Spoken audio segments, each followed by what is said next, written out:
எல்லாருக்கும் வணக்கம். எல்லாம் பசி நேரம் சிரிப்பீங்களே எனக்கு தெரியல, அதனால சிரிங்க. கண்ணதாசன் பாடல வந்து நகைச்சுவை அப்படின்னு சொல்லி தான் நான் எடுத்திருக்கேன். நகைச்சுவை வருதுலயே நீங்க சிரிச்சுங்க, அது கண்ணதாசனுக்கு வர்ற ஒரு கிஃப்டா கூட நீங்க வச்சுக்கன்னு சொல்லிட்டு ஒரு வேண்டுகோளை வைத்து விடுகிறேன். கண்ணதாசன் பாடல்கள் நகைச்சுவை உண்டு. வழக்கறிஞரே பாட வைக்கலையே இன்னைக்கு, நீங்க நினைச்சு பாருங்க. அவர் இது வரைக்கும் பாடுனதே இல்லை. அவரே பாடுறாருன்னா கண்ணதாசன் பாடுறது தான். சுமதி அம்மா சொன்னாங்க, வரும்போது எதை கொண்டு வர்றோம், எந்த மனுஷனுமே எதை கொண்டு வர்றதில்லை அப்படின்னாங்க. ஏமா தத்துவமா இவ்வளவு சொல்றீங்களே, கர்ண கவச குண்டலத்தோடு தான் பிறந்தான், ஏன் விட்டுட்டீங்க? இல்ல சொல்றேன், பட்டியல சொல்றேன், கவச குண்டலத்தோடு தானே பிறந்தேன்.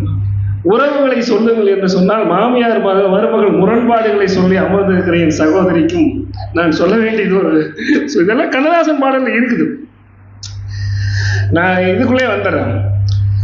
பொதுவாக சொல்லணும்னா, வேடிக்கையா பொழுது போகணும், விளையாட்டா வாழ்ந்து பார்க்கணும், ஆடி பாடி அனுபவிக்கணும், அதில் அறிவை கொஞ்சம் உறங்க வைக்கணும், பொய் சொல்வதுதான் நீதி என்றால் பொய்யும் சொல்லணும், அதை புரிஞ்சுக்கிட்டா புன்னகையால் மறைக்க பார்க்கணும், சிரிச்சு போயிடும். இதுதான் கண்ணதாசன். இது SSR எழுதினார். சரி, இது கண்ணதாசனுக்கு வந்திருக்குதா? அவருக்கும் வந்திருக்குது.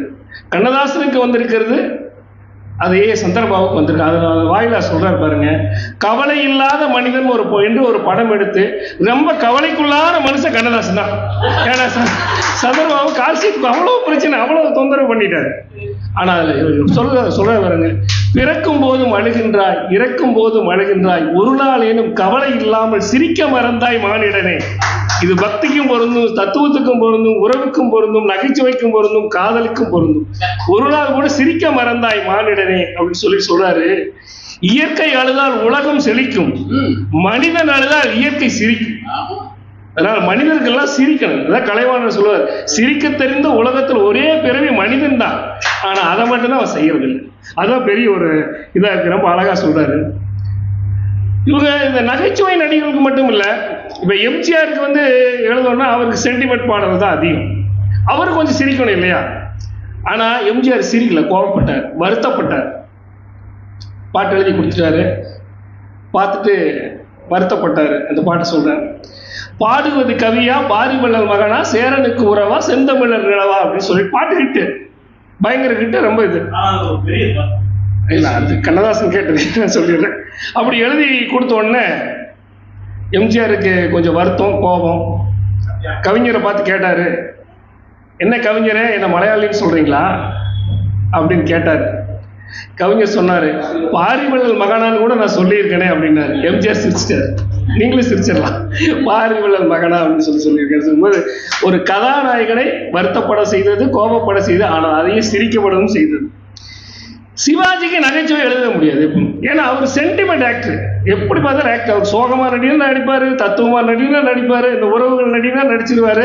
காதல் சீனா சொல்ல வேண்டாம், பான தலையில எண்ணெய் தேய்ச்சி மாவு ஊத்துன மாதிரி. அப்படி வந்து சிவாஜிக்கு அப்படி எழுதவே முடியாது. ஆனா ஒரு காட்சியில அவர் அழகா சொல்றாரு.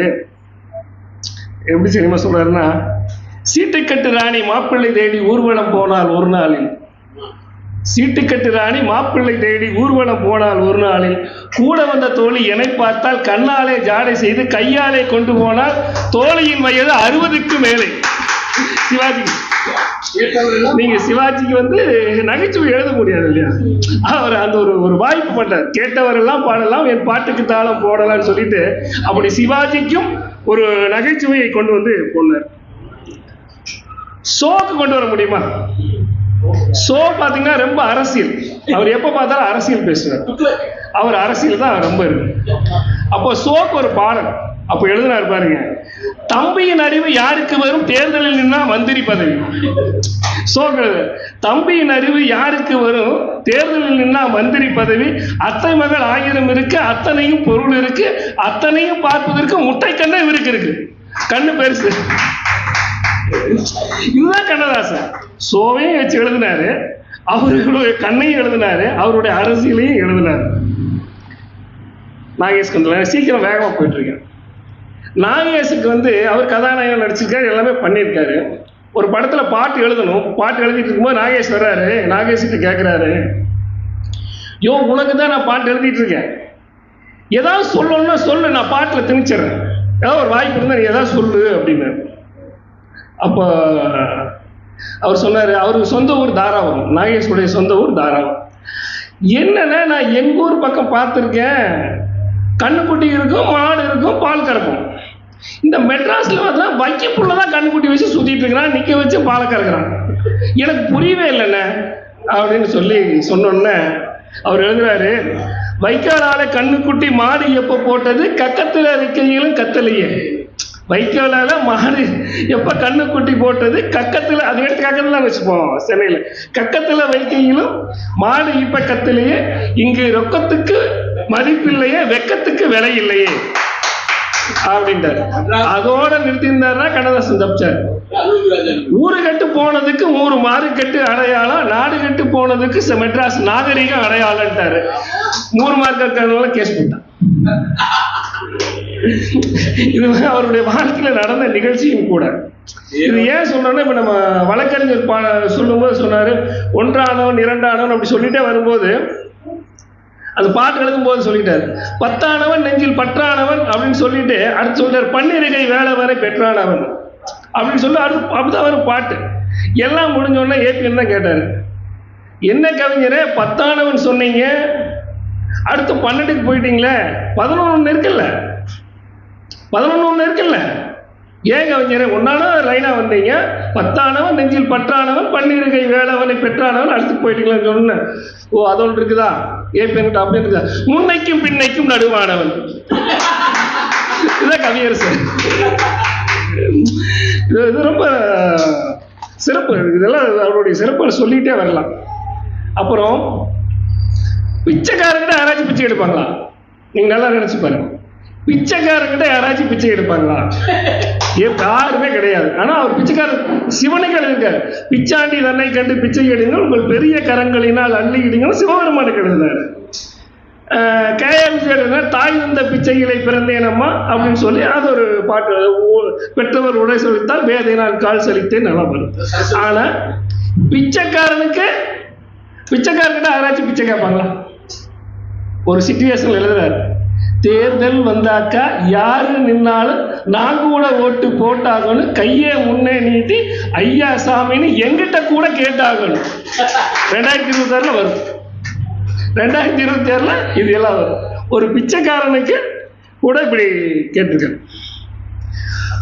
நாகேஷுடைய உடல்வாக உங்களுக்கு தெரியும், எல்லாமே இப்படி இருப்பார், ரொம்ப ஒல்லியா இருப்பார், ரொம்ப இதா இருப்பார்.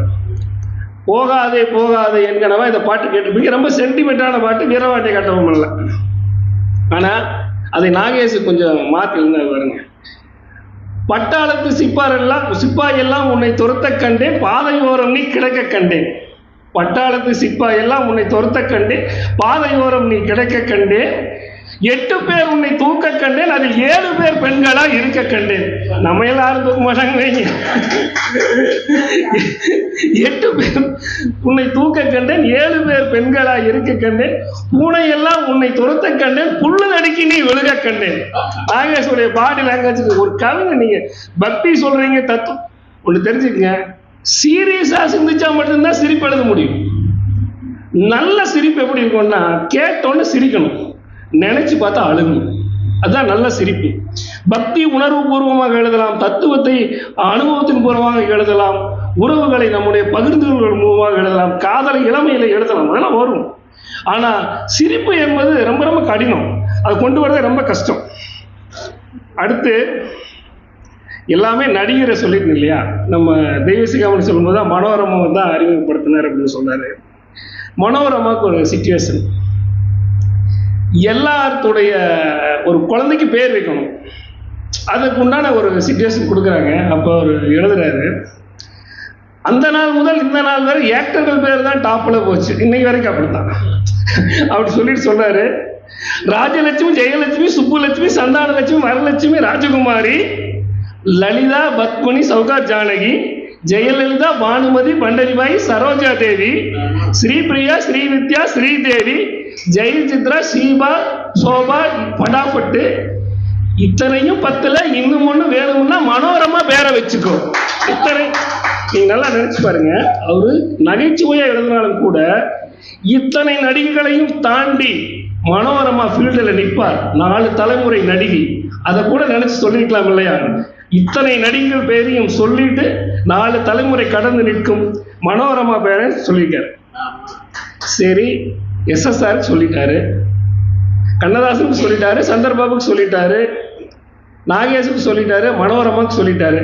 நமக்கு ஏதாவது சொல்லியிருக்காரா அப்படின்னு பார்க்கும்போது, சரி எனக்கு ஏதாவது சொல்லியிருப்பேன். நீங்கள் மனைவி வரல, அதெல்லாம் தைரியத்தில் பேசலாம். அப்போ அப்படி பார்க்கும்போது நானும் மனைவி ஒரு படம் பார்த்துட்டு பாட்டு கேட்டுருக்கும்போது சொன்னேன். அதில் ஒரு பாட்டு வந்துச்சு, ரொம்ப பக்தி பாட்டு. ஒரு சலவை தொழிலாளி பாடுறோம். ஒன்று சலவை தொழிலாளியின் சிறப்பை சொல்லணும், இல்லைன்னா பக்தியின் சிறப்பை சொல்லணும். இதில் நடுத்தரமான நம்மளை சொல்கிறாரு அப்படிங்கும்போது எனக்கு மனசுக்குள்ளே ரொம்ப பாதிச்சது. என்னன்னா, நான் சொல்லிடுறேனே சத்தியவேதன், கல்யாண புடவைன்னு திருவருட்செல்வர், கல்யாண புடவைன்னு மாமனார் கொடுக்கையில இருந்த நேரம் பச்சை நேரம், கல்யாண புடவைன்னு மாமனார் கொடுக்கையில இருந்த நேரம் பச்சை நேரம், துவைச்சி எடுக்கையிலே வந்த நேரம் வெள்ளையப்பா. நான் என் சம்சாரத்துக்கு சொன்னேன், நம்ம மாமனார் வந்து கண்ணதாசனுக்கு எப்படி தெரிஞ்சுன்னு சொன்னேன். சம்சாரம் இப்படியே முறைச்சா, அப்படி இல்ல கண்ணதாசனுக்கு மாமனார் சரியில்லை போடுறது அப்படின்னு நான் சொல்லி, இந்த மாதிரி எந்த பாடலை இருந்தாலும் கூட ஒரு நகைச்சுவை கொண்டு வருவது ரொம்ப நான் இந்த நகைச்சுவை என்பது வந்து கண்ணதாசன் பாடலில் பெரும்பாலும் எடுக்க மாட்டாங்க யாருமே. இந்த தத்துவம் பக்தி இதெல்லாம் நான் கொஞ்சம் மாற்றி எடுக்கணும் தான். ஏன்னா இப்போ இந்த இறை என்பது மாத்தி யோசின்னு படித்தேன், சூப்பராக எழுதியிருக்காரு. அந்த மாதிரி மாத்தி யோசினுடைய விளைவு தான் உங்கள் முன்னால் இருக்கின்றேன். வாய்ப்புக்கு நன்றி, வணக்கம். எங்கள் வாழ்வும் எங்கள் வளமும் மங்காத தமிழென்று சங்கே முழங்கு. அனைவருக்கும் எனது இதயம் கலந்த வணக்கங்கள். கவியரசு கண்ணதாசனை பற்றி எனக்கு தெரிந்த பாணியில் எழுதியுள்ளேன். குற்றம் குறை இருப்பின் மன்னித்தருளுமாறு கேட்டுக்கொள்கிறேன். ராணி வேலு நாச்சியார் ஆண்ட சிவகங்கை மாவட்டத்தில் சிறுகூடல் பட்டியில் பிறந்த சிந்தனை செல்வர் முத்தையா என்ற கண்ணதாசனே பிறப்பில் ஏழ்மை, வளர்ப்பில் வறுமை, நடையில் எளிமை, அறிவில் செழுமை, இதுவே அவரது வலிமை. 8வது வரை படித்தவர் எட்டாத துறைகள் இல்லை. கல்லூரி சென்று படிக்கவில்லை. கண்ணதாசனின் படைப்புகள் கல்லூரியில் பாடங்களாக. 16 பெற்று பெருவாழ்வு வாழ்க என்று முன்னோர்கள் வாழ்த்தியது போல் 15 பெற்று பெருவாழ்வு வாழ்ந்தவர். கவிஞர், பாடலாசிரியர், அரசியல்வாதி, தயாரிப்பாளர் என்று பல பரிமாணங்களில் திகழ்ந்தவர். காரைமுத்து புலவர், வணங்காமுடி, கனகப்பிரியன், பார்வதிநாதன், ஆரோக்கியசாமி என்று பல புனைப்பெயர்களில் இலக்கிய படைப்புகளை படைத்தவர். கம்பனையும் பாரதியையும் குருவாக ஏற்றுக்கொண்டு பாமரனுக்கு புரியும் வண்ணம் எளிமையான இலக்கணங்களை தந்தவர். சரஸ்வதியை நாவிலே பெற்றவர். வாழ்நாள் முழுவதும் பிரச்சனைகளோடு வாழ்ந்தவர். குறைவான காலங்கள் வாழ்ந்து நிறைவான வாழ்க்கையை வாழ்ந்தவர். எப்படியெல்லாம் வாழக்கூடாதோ அப்படியெல்லாம் வாழ்ந்துவிட்டேன், இப்படித்தான் வாழ வேண்டும் என்று சொல்லக்கூடிய தகுதி எனக்கு உண்டு என்று எழுச்சியுடன் எடுத்து உரைத்தவர். அரசவை கவிஞராக திகழ்ந்தவர். பல்வேறு விருதுகளை பெற்றவர். குழந்தையைப் போல் உள்ளம் கொண்டு ஞானியைப் போல் வாழ்ந்தவர்.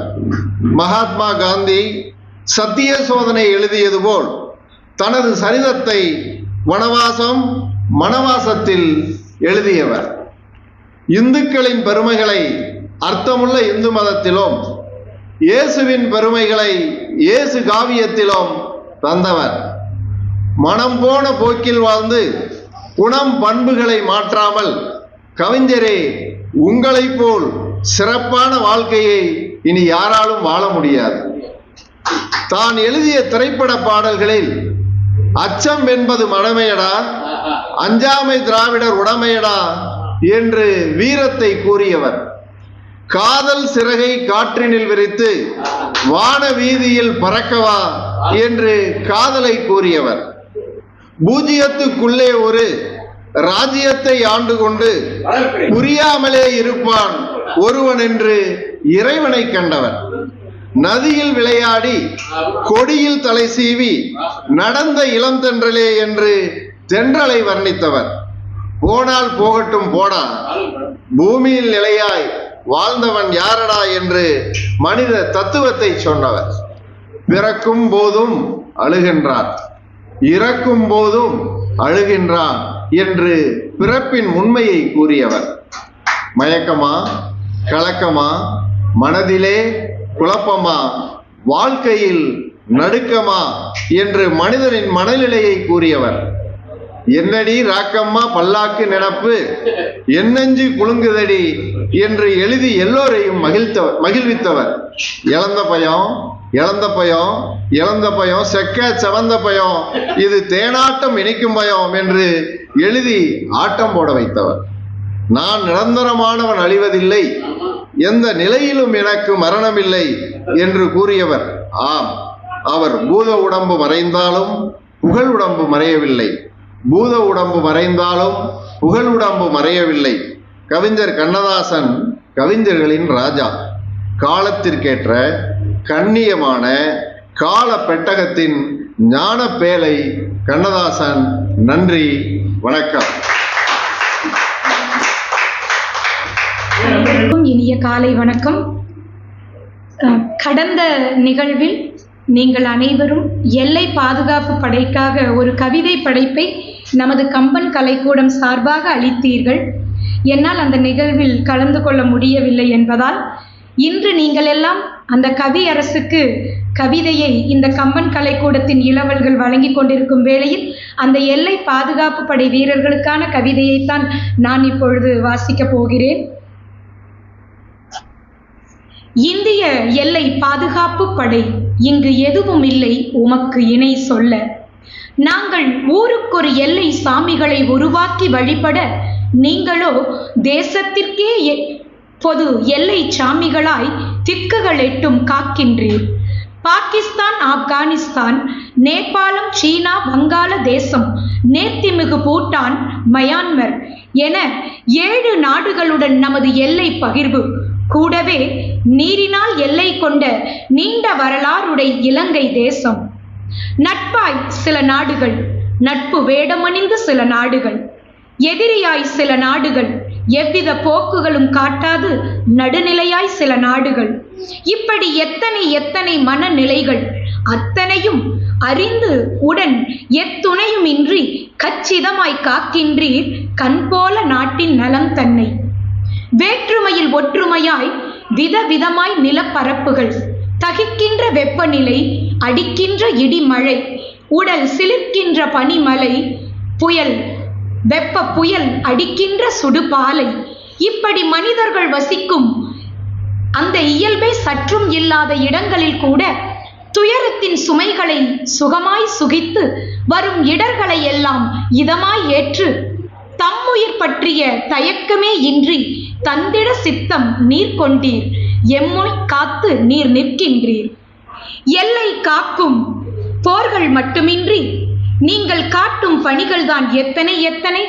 கள்ளக்கடத்தல்கள், எல்லை தாண்டிய பயங்கரவாதங்கள், அதனோடு கூடவே நாட்டில் நடக்கின்ற உள்நாட்டில் நடக்கின்ற சட்டவிரோத குடியேற்றங்கள், இப்படி வகை வகையாய் உமக்கு விழிப்புணர்வோடு செய்யும் பணிகள்தான் எத்தனை எத்தனை. விடுதலை பெற்ற நாள் முதலாய் இன்று வரை தெரிந்தோ தெரியாமலோ, தந்ததோ வந்ததோ வருவிக்கப்பட்டதோ, நீங்கள் புரிந்த போர்களின் போது இழந்த உயிர்களின் மதிப்பிற்கு நாங்கள் ஈடாய் என்ன செய்வோம்? மனதுள் உம்மை வைக்கின்றோம், அன்பு மலர்கள் கொன்றே வழிபடுகின்றோம். எம் இதயத்துள்ளே என்றென்றும் இடமொன்று உமக்கு தந்திடுவோம். இனிய தமிழில் பாக்கள் வடிப்போம், இவையன்றி நாங்கள் வேறென்ன செய்வோம். உண்மையில் இராணுவம் ஒரு கண்ணென்றால் உள்நாட்டில் நம்மை காக்கின்ற காவலர்களும் ஒரு கண்ணே. அவர்களுக்கு கவிதை படைப்பு தந்த கம்பன் கலைக்கூடத்தில் எனது சிறிய பங்கை தந்துவிட்டேன். நன்றி. இன்று கண்ணதாசன் பாடலெல்லாம் நீங்கள் பேசிக்கொண்டிருக்கிறீர்கள். அந்த வகையில் நேயர் விருப்பமாய் ஒரே ஒரு சரணத்தை மட்டும் பாடி என் உரையை நிறைவு செய்கிறேன். கண்ணதாசன் ஐயா அவர்கள் நிறைவாக எழுதிய பாடல் 3ஆம் பிறை படத்தில், ஊமை என்றால் ஒரு வகை அமைதி, ஏழை என்றால் அதில் ஒரு அமைதி, நீயோ கிளிப்பேடு பண்பாடும் ஆனந்த குயில் பேடு, ஏனோ தெய்வம் சதி செய்தது, பேதை போலே விதி செய்தது, கண்ணே கலைமானே கன்னிமயிலென கண்டேன் உனை நானே, அந்திப்பகல் உனை நான் பார்க்கிறேன், ஆண்டவனை இதைத்தான் கேட்கிறேன், ராரிராரோ ஓ ராரிரோ, ராரிராரோ ஓ ராரிரோ. நன்றி. அனைவருக்கும் இனிய மதிய வணக்கம். நறும்புணர் தொடர் இலக்கிய அமர்வின் 122வது அமர்விற்கு பெருந்திரளாக வந்து இந்த நிகழ்வை சிறப்பித்துக் கொடுத்த உங்கள் அனைவருக்கும் கம்பன் கலைக்கூடத்தின் பேரன்பின் நன்றிகள். இப்ப வந்து கண்ணதாசனுடைய கருத்தரங்கம் போயிட்டு இருக்கு, ரொம்ப சிறப்பா போயிட்டு இருக்கு. ஆனா இன்னும் பட்டிமன்றம் போர்டுலயே பேசிட்டு இருக்கிற சுமதி அம்மாவிற்கு ஸ்பெஷல் வணக்கம். அது அந்த மோடு மாத்தவே மாட்டேன் அப்படின்னு சொல்லி ரொம்ப ஸ்பெசிபிக்கா அதே மைண்ட் செட்ல அப்படியே வந்துட்டு எல்லாத்தையும் தூக்கி போட்டு அடிச்சுட்டு போனாங்க. கண்ணதாசன்னாலே அவர் சிறப்பானவர் தான். ஏன்னா இவருக்கு மகாகவி காளிதாஸ் படத்துல, என்னுடைய தலைப்பு அதுக்கு இல்ல, மகாகவி காளிதாஸ் படத்துல ஒரு இது எழுதியிருப்பாரு, உணர்ச்சியில் விளையாடும் உன்னத கவி சிங்கம் தளர்ச்சியில் விழலாகுமோ மகனே சந்தனம் சேராகுமோ. அப்ப அதுல ஒரு லைன் எழுதியிருப்பாரு, ஊருக்கு கதை சொல்வோர் உள்ளத்தை வதை செய்தால் சீர்மிகு கவி வாடுமே மகனே தெய்வத்தின் முகம் வாடுமேன்னு எழுதியிருப்பார். அதாவது கவிதை எழுதுறவனையோ ஊருக்கு கதை சொல்வோன், அதாவது உனக்கு நீயே எழுதிக்கிறோம்ல, ஊருக்கு கதை சொல்வோன் உள்ளத்தை வதை செய்தால் அவனை நீ வந்து அவனோட உள்ளத்தை வதை செஞ்சுட்டீங்கன்னா சீர்மிகு கவி வாடுமே, அதை பார்த்து தெய்வத்தின் முகம் வாடுமேன்னு எழுதியிருப்பாரு. அவர் வந்து கவிஞர்களுக்குள்ளேயே அவர் அடக்கமே கிடையாது. அது இன்னொரு இதுல கவிஞன் யான் ஒரு காலக்கணிதம் கருப்படு பொருளை உருப்பட வைப்போன் புவியில் 400 பொன்னுரை தெய்வம், அதெல்லாம் சொல்லுவாரு. படைத்தல் காத்தல் அழித்தல் இவை அனைத்தும் நானும் அவனும் மட்டுமே அறிந்தவை அறிகன்னு சொல்வாரு. கடவுளுக்கு நிகராக ஒரு கவிஞன் தன்னை உருவகப்படுத்திக் கொள்கிறான் என்றால் அவன் வந்து சாதாரண மனிதனாக எப்படி இருந்து விட முடியும்? அவருடைய பர்சனல்ஸ், அவருடைய விஷயங்கள் அதையெல்லாம் நம்ம ஒதுக்கி வச்சுட்டு பார்த்தோம்னா அவரை மாதிரி ஒரு உன்னதமான ஒரு கவிஞனை இன்னும் ஒரு முறை இந்த உலகம் காணுமா அப்படிங்கிறது ரொம்ப பெரிய கேள்விக்குறி. நான் எனக்கான இதுக்குள்ள வரேன். உறவுகள் மேம்பாடுன்றத அங்கங்க நிறைய விஷயங்கள் அவர் சொல்லியிருந்தாலுமே, முதல்ல அம்மா அப்பாவிற்காக அவருடைய படைப்புல அவர் சொல்றாரு, அன்புள்ள அம்மாவிற்கு அர்ப்பணம் செய்கின்றேன் என் ஆயுளை, அன்புள்ள அம்மாவிற்கு என் ஆயுளை அர்ப்பணம் செய்கின்றேன், அப்பாவிடம் கற்றுக்கொண்டேன், அனைத்தையும் அம்மாவிடமிருந்து பெற்றேன், அன்பை அம்மா என் ஆயுள், அப்பா என் வழி அப்படின்றாரு. இது வந்து கண்ணதாசன் மாதிரியான ஒரு ஆளை வந்து எங்கேயுமே நம்ம இது பண்ணிட முடியாது. அவர்தான் வந்து மனைவியை அப்படி கொண்டாடுவார். அவருக்கு அத்தனை மனைவிகள் இத்தனை மனைவிகள் எல்லாரும் சொல்றாங்க. ஆனால் அதை தாண்டி அந்த மனைவியை அப்படி கொண்டாடினார். என்னன்னா, செவிகள் பழுதானாலும் தன் சேவை சிரத்தால் என் கவிகள் பழுதாகாமல் காத்து வந்த ராசாத்தின்னு சொல்லி எழுதுவார். 1000 பெண்கள் மண்ணில் இருந்தாலும் சத்தியம் சம்சாரம், அவள்தான் சாமி அவதாரம், அந்த பத்தினி கைகளில் பள்ளி கொண்டால் அது பக்தி பிரவாகம், இறைவன் சக்தி உறவாகும் அப்படின்னு சொல்லி எழுதுவார். அவருடைய மனைவிக்காக, அவருடைய காதல் மனைவிக்காக ரொம்ப அழகான ஒரு கவிதை எழுதியிருப்பார். கோடிட்ட முந்தானை கொஞ்சி குலைந்தாட கோலமையில் போல வருவாள், கொடையோடும் எடையாட எடையோடு கனியாட குழல் மூடி ஆடி வருவாள், காடிட்ட வெண்பூக்கள் கடைவாயில் நின்றாட கஞ்சாடை நடனமிடுவாள், கட்டான திருமேனி பட்டாளம் கொண்டென்னை கைதாக்கி சிறையில் இடுவாள், ஊடிட்டு கூடிட்டு உடலோடு சுவையிட்டு உறவாடும் வஞ்சிமயிலை உள்ளத்தில் உள்ளோடும் கள்ளோடு கயதாக்கி உதயத்தில் ஏற்று மனமே அன்பான பண்பான அணி போன்ற மனைவி அவளே எண் போடு சதை யாவி எல்லாம் கலக்கின்ற இணையற்ற தெய்வ மகளே கண் போட ஒரு மேனி கால் போட ஒரு மேனி என்பார் என் காதல் சுகமோ கழுதைக்கு பொட்டிட்டு மையிட்டு வைத்தாலும் கனிவான காதல் தருமோ தென்பாங்கு குறையாத தெய்வீக இரவென்னும் தீராத கோடி இரவு செத்து கிடக்கின்ற 10 பிணங்களுக்கு தெரியாது இந்த உறவுன்னு சொல்வார். அப்படி மனைவியை தூக்கி தூக்கி தூக்கி கொண்டாடின அந்த கண்ணதாசன் தான் சகோதரர்களையும் கொண்டாடினார். மேடம் சொன்னாங்க, அண்ணன் என்னடா தம்பி என்னடா அவசரமான உலகத்திலே. அதே அப்படி எழுதிய அதே கைகள் தான் ராஜாக்கள் மாளிகையும் காணாத இன்பமடா, 4 கால் மண்டபம் போல் நாங்கள் கொண்ட சொந்தமடா, ரோஜாவின் இதழ்களை போல் தீராத வாசமடா, 100 ஆண்டு வாழும் எங்கள் மாறாத பாசமடா, முத்துக்கு முத்தாக சொத்துக்கு சொத்தாக அண்ணன் தம்பி பிறந்து வந்தோம் கண்ணுக்கு கண்ணாக, அன்பாலே இணைந்திருந்தோம் ஒன்றுக்குள் ஒன்றாக. அதே பேனாதான் இந்த கவிதையையும் எழுதியது. அதாவது எல்லா இடத்துலையும் ஏற்றத்தாழ்வுகள் இருக்கதாங்க செய்யும். அதற்காக உறவுகளை விடுத்து ஒரு விஷயத்தை நம்ம நடத்திட முடியுமான்னா முடியாதுதான். தன் அருமை மகளுக்காக எழுதினார். புஷ்பலதா மேடம் ரொம்ப அழகா பாடினாங்க, கண்ணிய கலைமானே.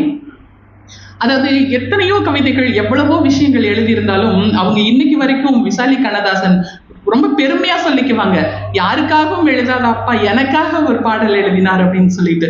அது அது அவ்வளவு எவ்வளவு ப்ரீஷியஸ் அப்படின்றது.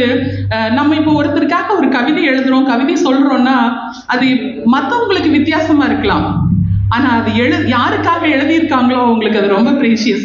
எனக்காக அண்ணன் ஒரு கவிதை சொன்னார், ஆறுமுகன் எழுதி கொடுத்த கவிதை. அது 3 வருஷத்துக்கு முன்னாடி அவர் எனக்கு எழுதி கொடுத்தாரு. அதனுடைய போட்டோ காப்பி நான் இன்னும் ரொம்ப பத்திரமா வச்சிருக்கேன்.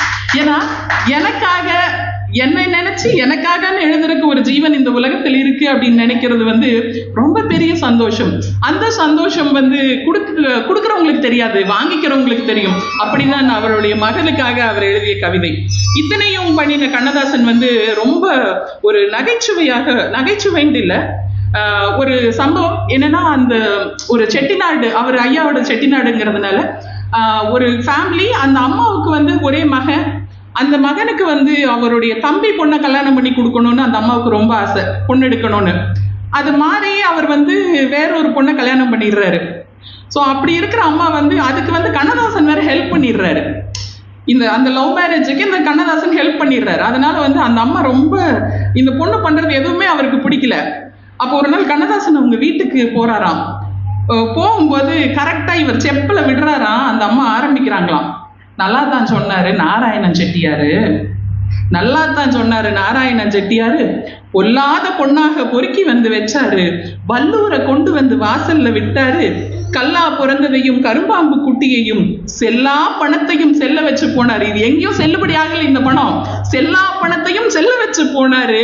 ஊரெல்லாம் பொண்ணிருக்கு உட்கார வச்சிருந்தா தேரெல்லாம் ஓடி திருவிழா கோலமிடும், 8 கண்ணு விட்டரிக்க என் தம்பி மகள் இருக்க, குத்துக்கல்லு போல ஒண்ணு கூட்டி வந்தோம் வீடு வர. என் தம்பி பொண்ணு இருக்கிறாளே அவளை விட்டுட்டு இவளை கூட்டி வந்துடும், என் தம்பி கொடுத்திருந்தா என்னென்னவெல்லாம் கொடுப்பான்னு ஒரு லிஸ்ட் அந்த அம்மா சொல்றாங்க. 6000 வரைக்கும் அள்ளி வச்ச சீதனமும் 6 வண்டி சாமானும் அடுக்கி வைக்க பாத்திரமும் சொக்க வள்ளி பால்குடமும் சோதி மின்னும் ரத்தினமும் பச்சரிசி மூட்டையுடன் பருப்பு வகை அத்தனையும் 8 கல்லு மூக்குத்தியும் 7 பவன் சங்கலையும் கண்டசரம் தோடு காப்பு வைர மோதிரமும் கண்டாங்கி பட்டு வகை காசியிலே நெய்தப்பட்டு மெத்தையுமே 10 வகை விரிச்சு வைக்க கம்பளமும் தேக்கு மரம் கடைஞ்சு செஞ்சு வச்ச பீரோவும் தந்திருப்பான் தன் தம்பி தன் மகளை தந்திருந்தா. இத்தனையும் அவங்க தம்பி சீதனமா கொடுத்திருப்பாளாம். அடுத்த லைன் சொல்றாரு, வந்தாலே காளியம்மா வாய்க்கரிசி இல்லாம, வந்தாலே காளியம்மா வாய்க்கரிசி இல்லாம, அப்பன் கொடுத்த சொத்து 6 நாள் காணாது. அவங்க அப்பா கொடுத்து அனுப்பின சொத்து 6 நாள் காணாதான். கப்பல்ல வருதுன்னு அவங்க அப்பா கதை படிச்சான். கப்பல்ல வருதுன்னு கதை படிச்சான். கண்ணா வளர்த்த பிள்ளை காலேஜில் படிக்க வச்சு மண்ணாளும் ராசா போல் வளர்ந்ததடி என் வீட்டில், பொண்ணா இவள் சனியன் புத்தி கெட்டு போனேனே. அதோட விட்டாங்களா? அதாவது என்ன இதுல இந்த இடத்துல எல்லாம் என்ன பார்க்கணும்னா, ஒரு பெண் பெண்ணாக இருந்து எழுதுவது பெரிய விஷயம் இல்ல. ஒரு ஆண் பெண்ணுடைய மனநிலையில் இருந்து எழுதுவது எவ்வளவு கடினமான விஷயம். அவர் எழுதுறாரு, என் தம்பி மக சமைச்சா சபையெல்லாம் வாசம் வரும், என் தம்பி மக சமைச்சா சபையெல்லாம் வாசம் வரும், அள்ளி இலையில் இட்டா அடுக்கடுக்கா வெள்ளி வரும், உன்ன ஒரு கையெடுத்தா உள்நாக்கில் நீர்வடியும், கத்தரிக்காய் கூட்டு வச்சா கடவுளுக்கே பசி எடுக்குமா, வெண்டைக்காய் பச்சடியும் வெள்ளரிக்காய் தக்காளி கிண்டி விட்ட கீரைக்கு கீழிறங்கும் தெய்வம் எல்லாம் அப்படிக்கு சமைப்பாளே, அள்ளி அள்ளி வைப்பாளே, அடுப்படிக்கு நான் போக அவசியமே இல்லாமல் உட்கார்ந்த பாய் வரைக்கும் ஓடி வந்து வைப்பாளே. இவளும் சமைச்சா என்னாச்சு, இவளும் சமைச்சா எல்லாம் என் தலையெழுத்து. முருங்கையில கீரை முளையா முளைச்சுதடி, விடிஞ்சா எந்திரிச்சா வேறுக்காய் இல்லையடி, குப்பையில கீரை கொத்தா கிடைச்சுதடி, அப்பா இவை எடுத்து அகப்பையில கிண்டி விட்டு சப்பாத்தி களியை போல் தையல் இலை போட்டு வெச்சாலே சாமி வலுசரந்தான் தந்தாளே. வந்த நாள் தொட்டு என் மகளை பிரிச்சு வச்சா எந்த நாள் பாவமோ இப்ப வந்து சுத்துதடி, தலையாணி மந்திரத்தால் தாயை மறக்க வச்சா கொலகாரி வந்து என்ன குடும்பம் பிரிச்சு வச்சா அப்படின்னு சொல்லி அப்படியே எழுதுறாங்க. இவங்க வந்து இவ கையால நான் சாப்பிடணுமா எல்லாம் சொல்லிட்டு என்ன பண்றது, சாமி கொடுத்ததை போல் தாய் தகப்பன் தந்ததெல்லாம் பாவி மகன் வாழ பகுத்து கொடுத்தேனே, நீட்டி பருக்கும் வரை நிம்மதியா வாழ்ந்தேனா,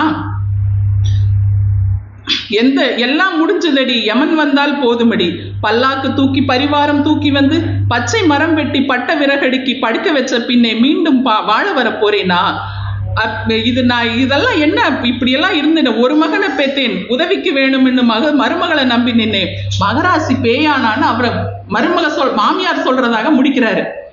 அப்போ வந்து மருமக சும்மா இருப்பாளா? அது எப்படி, every action there is an equal and opposite reaction, நியூட்டனே சொல்லிட்டு போயிட்டாரு.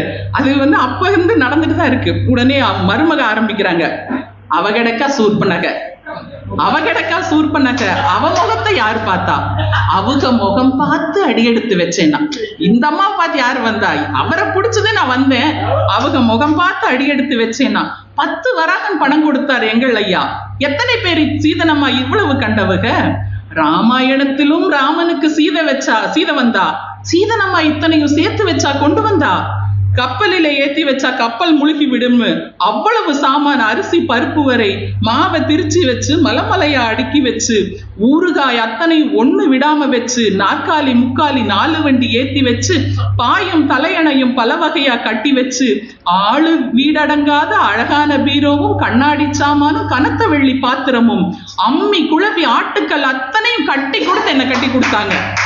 வைரத்தால் கண்டசரம் வளைகாப்பு மோதிரங்கள் சிறுதாலி பெருதாலி சுட்டியெல்லாம் செஞ்சாக, தூக்க முடியாம தூக்கும் கழுத்துக்கு 300 பவனுக்கு முள்ளங்கி பத்தைய போல் எங்க ஐயா ஆத்தா எனக்கு கொடுத்தாக.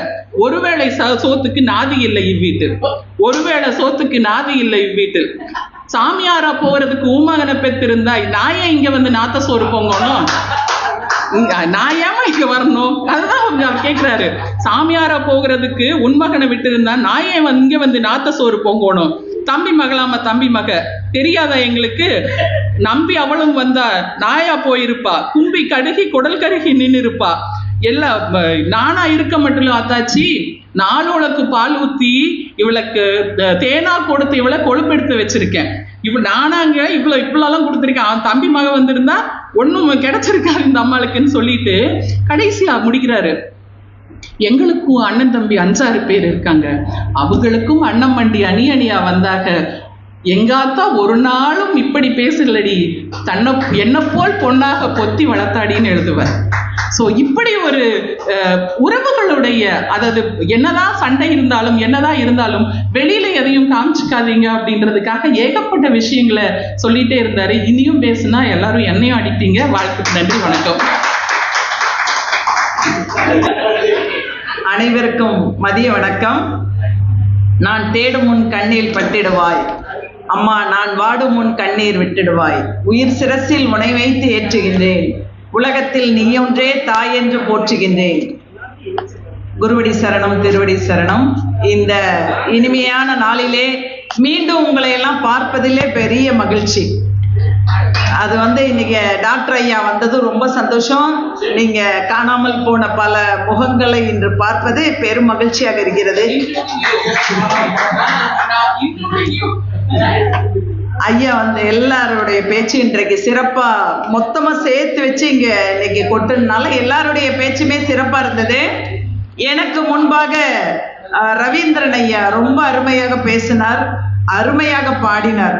ஐயா இது ஏதோ பாட்டு கிளாஸ் போற லெவலுக்கு வந்துட்டீங்கன்னு நினைக்கிறேன். நல்லா அருமையா இருந்தது, நல்ல தைரியமா பாடுங்க, சூப்பரா இருந்தது. ஆனா என்ன ஒரே ஒரு இதுனா, நீங்க பாடியது தத்துவ பாட்டும் இருந்துச்சு ஐயா, அதை மறந்துட்டீங்க. உள்ளத்தில் நல்ல உள்ளம் உறங்காது என்பது வல்லவன் வகுத்ததடா, அது தத்துவ பாட்டு. அதுல ஃபுல்லா பாத்தீங்கன்னா எல்லாம் தத்துவ கருத்துக்கள் நிறைய இருக்கு. அப்புறம் வாசுகி அக்காவை பார்த்து பாடுனீங்க, நிலவை பார்த்து வானம் சொன்னது என்னை தொடாது, நிலவை பார்த்து பூமி சொன்னது என்னை தொடாது, அதுவும் தத்துவங்க ஐயா. அதனால நீங்க பக்தியா பாடினா கூட அதுல தத்துவம் வந்து இடையில வந்துடும். அது வந்து கண்ணதாசன் ஐயாவே பல இடங்கள்ல சொல்றாரு, தலைவர்கள் மாறலாம், தர்பார் மாறலாம், தத்துவம் ஒன்றே அட்சய பாத்திரம். அவருடைய தத்துவம் ஒன்றுதான் அட்சய பாத்திரம்னே சொல்லிட்டாரு. அவர் காதலை சொல்ல, நகைச்சுவையை சொல்லல, மற்ற பொது உடைமை எதையும் சொல்லல, தத்துவத்தை மட்டும்தான் அவர் சொல்லியிருக்காரு. அவருடைய பாடல்கள் நிறைய இருக்கு, நம்ம ஏகப்பட்ட பாடல் இருக்கு. அண்ணன் என்னடா தம்பி என்னடா அவசரமான உலகத்திலே, ஆசை கொள்வதில் அர்த்தம் என்னடா காசில்லாதவன் குடும்பத்திலே, என்ன அழகான பாடல். வாடும் நாளிலே கூட்டம் கூட்டமாய் வந்து சேர்கிறார் பாரடா, கை வறண்ட வீட்டிலே உடைந்த பானையை மதித்து வந்தவர் யாரடா, பணத்தின் மீதுதான் பக்தி என்ற பின் பந்த பாசமே ஏதடா, பதைக்கும் நெஞ்சினை அணைக்கும் யாவரும் அண்ணன் தம்பிகள் தானடா. என்ன அழகான தத்துவம். அவருடைய தத்துவ பாடல்கள் நிறைய சொல்லலாம், ஏகப்பட்ட பாடல்கள் இருக்கிறது. ஆனா நான் வந்து ஒரே ஒரு பாட்டை தான் எடுத்தேன், நிறைய பாட்டு இருக்கு. இருக்கும் இடத்தில் இருந்து கொண்டால் எல்லாம் சௌக்கியமே, இதை கருடன் சொன்னது, அதில் அர்த்தம் உள்ளது. காதல்ல கூட அவர் தத்துவம் சொல்லியிருக்காரு, உங்களுக்கு தெரியுமான்னு தெரியல. ஒரு கொடியில் ஒரு முறைதான் மலரும் மலரல்லவா, அந்த ஒரு ஆணுக்கு வந்து ஒரு பெண் வந்து ஒரு தடவை தான் கல்யாணம் பண்ணுவாங்க, வேற யாரையும் அவர் நினைக்க மாட்டாங்கிற அந்த காதல்ல கூட அவர் தத்துவத்தை கொண்டு வரதான் கண்ணதாசன். கண்ணதாசன் அப்படின்னாலே தத்துவம் தான். அந்த பாடல்கள் எல்லாமே சட்டி சுட்டதடா கை விட்டதடா, என்ன அருமையான பாடல். அந்த பாடல் வரியில எல்லாருக்கும் நமக்கு தெரியும், எல்லா இதுமே தத்துவங்கள் எல்லாமே எல்லாருடைய வாழ்க்கையிலும் கடந்து போறக்கூடியது. பக்தி கூட நிறைய பேர் நாத்திகவாதிகள் இருக்காங்க, அவங்களுக்கு வந்து அந்த பாட்டை கேட்க மாட்டாங்க. ஆனா தத்துவ பாடல்கள் பக்தி உள்ளவங்களுக்கும் இல்லாத எல்லாருக்குமே அது பொருந்தும். அப்படி நிறைய பேரு மயக்கமா கலக்கமா மனதிலே குழப்பமா, அது எத்தனை பேரோட வாழ்க்கையை மாற்றியது. வாழ நினைத்தால் வாழலாம், வழியா இல்லை பூமியில், அந்த மாதிரி எவ்வளவோ பாடல்கள் அவர்ல இருக்கு. உண்மையை சொல்லி நன்மையை செய்தால் உலகம் உன்னிடம் மயங்கும், நிலை உயரும் போது பணிவு கொண்டால் உயிர்கள் உன்னை வணங்கும். எவ்வளவு அருமையான பாடல்கள், அதுல இருக்க ஒவ்வொரு வரிகளுமே ரொம்ப அருமையாக இருக்கும். அப்படி நிறைய பாடல்கள் இருக்கு. நான் எடுத்துக்கொண்டது காலத்தை கருதி ஒரே ஒரு பாட்டு தான், அதிகமா எடுக்கல. அந்த பாடல் வந்து என்னுடைய மனசுல வந்து ரொம்ப அப்படியே பதிந்து நின்று விட்டது. உங்களுக்கெல்லாம் தெரியும், ஏசுதாஸ் பாடிய 1974 நினைக்கிறேன், 74 வந்தது. 25 வாரங்கள் அந்த காலத்திலே ஓடிய அந்த படம், பாலச்சந்தருடைய படம். தெய்வம் தந்த வீடு வீதி இருக்கு, இந்த ஊர் என்ன சொந்த வீடு என்ன, ஞான பெண்ணே வாழ்வின் பொருள் என்ன, நீ வந்த கதை என்ன. என்ன அழகான தத்துவம். நான் கேட்டு தாய் தந்தை படைத்தானா, என் பிள்ளை என்னை கேட்டு பிறந்தானா, தெய்வம் செய்த பாவம் இது போடி தங்கச்சி, கொன்றால் பாவம் தின்றால் போச்சு இதுதான் என் கட்சி. என்ன அருமையான தத்துவம் பாருங்க. நான் கேட்டு தாய் தந்தை படைத்தானா, நம்ம யாராவது நம்ம அப்பா அம்மாவை கேட்டு பிறந்து வந்திருக்குமா? யாராவது ஒருத்தர் கை தூக்க முடியுமா? இல்ல. நான் 1974 வருடம் ஜூலை மாசம் 18ஆம் தேதி எங்க அப்பா அம்மாவை கேட்டுதான் பிறந்து சொல்ல முடியும். இல்ல, நம்ம பிள்ளைங்க யாராவது நம்மளை கேட்டு பிறந்து வந்திருக்காங்களா? இல்ல. எவ்வளவு தத்துவம் பாருங்க. அப்புறம் இதுல இன்னொரு விஷயம் என்னன்னா, தெய்வம் செய்த பாவம் இது போடி தங்கச்சிங்கிறார். தங்கச்சிங்களுக்கு தான் அருவரை தேவை அப்படிங்கறத அவர் புரிஞ்சிருக்காரு. அது என்ன தெய்வம் செய்த பாவம்னா, நம்ம எல்லாருடைய பிறப்பும், நம்ம 80 லட்சம் உயிரினங்கள்ல 18 பிறவியில 18வது பிறவி தான் மனுஷ பிறவி. அப்ப இந்த பிறவிகளில் செய்த அந்த நல்லது கெட்டது அந்த பேலன்ஸ் படி, புண்ணிய கணக்குப்படி தான் நம்ம மனித பிறவி எடுத்து வரோம். அப்ப இது கடவுளா பார்த்து அனுப்புறது. நீ பூமிக்கு போனா இதையெல்லாம் படணும்னு அன்றைக்கே நமக்கு தலையில் எழுதி வச்சிருக்காங்கன்னு சொல்றாங்க இல்லையா, அதை தான் சொல்றாரு. கொன்றால் பாவம் தின்றால் போச்சு, இதுதான் என் கட்சி அப்படிங்கிறாரு. இந்த ஒரு லைன் நிறைய தத்துவங்களை நமக்கு கொடுக்குது. நம்ம என்ன நினைக்கிறோம், கடையில் போய் சிக்கன் வாங்கி அதை கொன்னுட்டு அதை சாப்பிட்டோம்னா நமக்கு முடிஞ்சது அப்படின்னு நினைக்கிறோம் இல்லைங்களா? யாரோ வெட்டுறான், நமக்கு என்ன, நம்ம சாப்பிட தானே செய்யறோம், கொன்னவனுக்கு தானே பாவம் அப்படின்னு நினைக்கிறோம். இதனுடைய தத்துவம் என்ன அப்படின்னு கேட்டா, மேலோகத்துல நம்மெல்லாம் இந்த பூமியிலிருந்து கடந்து நம்மளுடைய பயணத்தை முடித்து கொண்டு கிளம்புகிற போது நம்மளுடைய அக்கௌண்ட்ஸ் நோட் அங்க இருக்குமா, அதுல கணக்கு டேலி பண்ணுவாங்களாம், யார் யார் என்ன பாவம் புண்ணியம் செஞ்சாங்கன்னு. அப்போ அப்படி கணக்கு எடுத்து பார்க்கும்போது நம்மளுடைய எவ்வளோ உயிரினங்களை நம்ம கொண்டிருக்கோம், அதுக்கு நம்ம காரணமா இருக்கோம்னு சொல்லிட்டு என்ன பண்ணுவாங்களாம், கொன்றால் பாவம் தின்றால் போச்சு, இதுதான் என் கட்சிக்கு என்ன அர்த்தம்னா, நம்மளுடைய இந்த உயிரினங்கள் எல்லாம் சாப்பிட்டோம் இல்லையா, அதனுடைய பாவம் எல்லாம் என்ன அங்க எப்படி எழுதப்படுகிறதுனா, நம்மளுடைய சதையை வெட்டி நம்மளை சாப்பிட சொல்லுவாங்களாம். அங்க போனதுக்கு அப்புறம் யோசிச்சு பாருங்க, அப்போ இந்த நான்வெஜ் சாப்பிடாதவங்க எல்லாம் தப்பிச்சுட்டாங்க. இப்ப நான்வெஜ்ஜை பார்த்தாலே எனக்கு அந்த பயம் வருது. நமக்கு எந்த பார்ட்ஸ் அங்க கட் பண்ணுவாங்களோ, கட் பண்ணி அதை சாப்பிட சொல்லுவாங்களாம். இப்ப தொடையில இருக்க சதையை அறுத்து நீ இதை சாப்பிடும் போது நமக்கு லெக் பீஸ், அது நமக்கு எவ்வளவு வலிக்கும். அப்போ கொன்றால் பாவம், இங்க ஒரு உயிரை கொன்றால் ஆனால் நீ எங்க போய் அந்த பாவத்தை கழிக்கணும், கிங்கரர்கள், யமனுடைய கிங்கரர்கள் அதை நமக்கு கட் பண்ணி கொடுக்கிற பொழுது நம்ம அதை சாப்பிட்டாதான் நம்மளுடைய செஞ்ச பாவம் தீருங்கிறத எவ்வளவு அழகா சொல்றது. ஆதி வீடு அந்தம் காடு, இதில் நான் என்ன அடியே நீ என்ன ஞான பெண்ணே அப்படிங்கிற. உனக்கு எவ்வளவு அறிவு இருந்தாலும், பெண்களை அறிவானதா சொல்லிட்டு வர்றாரு, உனக்கு எவ்வளவு அறிவு இருந்தாலும் ஞானம் இருந்தாலும் வாழ்க்கைங்கிறது என்னன்னு உனக்கு தெரியல. அவ அந்த கேரக்டர் பாத்தீங்கன்னா படிச்சு ஒரு வேலைக்கு போறா, அந்த குடும்பத்தை காப்பாற்றுகிறார். ஆனா அண்ணன் வேலை வெட்டி இல்லாம தனியை போட்டு ஊர் சுத்துறாரு. இவர் தங்கச்சிக்கு அறிவுரை சொல்றாரு. எதனால? தன்னுடைய இயலாமை. பெரும்பகுதி ஆண்கள், இங்க இருக்கிற ஆண்கள் இல்ல, பெரும்பகுதி எங்கே இருக்கிற ஆண்கள் தன்னுடைய இயலாமையை எப்படி சொல்லுவாங்க, பெண்களை ஏதோ ஒரு விதத்துல அதை மட்டம் தட்டி சொல்றதுதான் அவரு சொல்றாரு. இதுல நீ என்ன நான் என்ன எதுவுமே கிடையாது. ஆதி, அதாவது இவரு சொல்வாரு, நம்ம கருவறையில பிறக்கிறோம், கல்லறையில நம்ம வாழ்க்கை முடியுது. அறை ஆதி வீடு அந்தம் காடு, இதுல நான் என்ன நீ என்ன எல்லாரும் ஒண்ணுதான். சுடுகாட்டு எலும்பை சோதித்து பார்த்த பொழுது வடநாட்டு எலும்பென்றும் தென்னாட்டு எலும்பென்றும் எழுதி வைக்கவில்லை. என்னாலும் நமக்கு அந்த இதுல பார்த்தோம்னா இந்த இதைவே யோசிச்சுட்டு இருந்தா என்னாலும் நமக்கு துன்பமடி அப்படின்னு சொல்றாரு. எந்த எலும்புலையும் நம்ம எழுதி வைக்கல, சுமதி கல்லூரி பேராசிரியர் அப்படின்னு எழுதி வச்சிருக்காரு. எல்லா எலும்பும் தென்னாட்டு எலும்பும் வடநாட்டு எலும்பும் எல்லாம் ஒரே மாதிரிதான் இருக்கும் அப்படிங்கிற அழகான தத்துவத்தை சொல்றாரு. அடுத்ததா என்ன சொல்றாரு, வெறும் கோவில் இதில் என்ன அபிஷேகம், உன் மனமெங்கும் தெருக்கூத்து பகல் வேஷம். நம்ம எடுத்துட்டு வந்த இந்த பிறவியே வெறும் கோவில், இதுல என்ன போய் நீ அபிஷேகம் பண்றது, இதெல்லாம் நம்ம உடுக்கிற இதெல்லாம் எக்ஸ்ட்ரா ஃபிட்டிங், நம்ம பண்ணிக்கிற ஆடை அலங்காரம் எல்லாமே நம்ம அணியறது எல்லாமே எக்ஸ்ட்ரா, இதெல்லாம் ஒண்ணுமே கிடையாது. உன் மனமெங்கும் தெருக்கூத்து பகல் வேஷம். இரவுல தான் வேஷம் போடுவாங்க, பகல்ல யார் வேஷம் போடுவாங்க? இப்ப தெருக்கூத்து ஆடுறவங்களுக்கு எதுவுமே கிடையாது, அவங்க பாட்டுக்கு அவங்க தொழிலுக்கு அவங்க ஆடிட்டு போயிடுவாங்க. அதே மாதிரிதான் இந்த பூமியில நம்ம எடுத்துட்டு வந்த பிறவியை நம்ம என்ன கூத்து போட்டாலும் எல்லாரும் ஒரே இடத்துக்கு தான் போறோம், சாம்பிளா வாழ்வோம் இல்லைன்னா சாம்பலா வாழ்வோம் அப்படிங்கிற அழகான தத்துவத்தை சொல்றார். கொண்டது என்ன கொடுத்தது என்ன, இதில் தாய் என்ன மணந்த தாரம் என்ன ஞான பெண்ணே அப்படிங்கிறார். கொண்டது என்ன கொடுத்தது என்ன, எதையாவது கொண்டு வந்திருக்கோமா? நான் வரும்போது 10 பவுன் நகை போட்டே பிறந்து வந்தேன் சொல்லுவோமா கர்நாடகை? இல்ல நான் போகும்போதே இப்படிதான் போவேன் அப்படின்னு சொல்ல முடியாது இல்லைங்களா? அப்ப கொண்டு வரும்போது ஒண்ணு கொண்டு போல, யாருக்கும் நம்ம இருக்கிறதே யார் கொடுத்ததே, இது இங்கிருந்து எடுக்கப்பட்டது. கிருஷ்ணர் சொல்றாரு இல்லையா பகவத்கீதை, இது இங்கிருந்து தான் கொடுக்கப்பட்டது. அதனால இந்த வாழ்க்கையில நம்ம எதுவுமே கொண்டு வரல, எதையுமே கொண்டு வர போறதும் இல்லை அப்படின்னு சொல்றாரு. நெக்ஸ்ட் என்ன சொல்றார்? நான் தெளிவாக தெரிந்தாலே சித்தாந்தம், அது தெரியாமல் போனாலே வேதாந்தம். மண்ணை தோன்றி தன்னை தேடும், தண்ணீர் தேடும் அன்பு தங்கச்சி, என்னை தோன்றி ஞானம் கண்டேன், இதுதான் என் கட்சி. எவ்வளவு அழகான படுக. தெளிவாக தெரிந்தாலே சித்தாந்தம். சித்தாந்தம் என்னன்னா, சித்துனா அறிவு.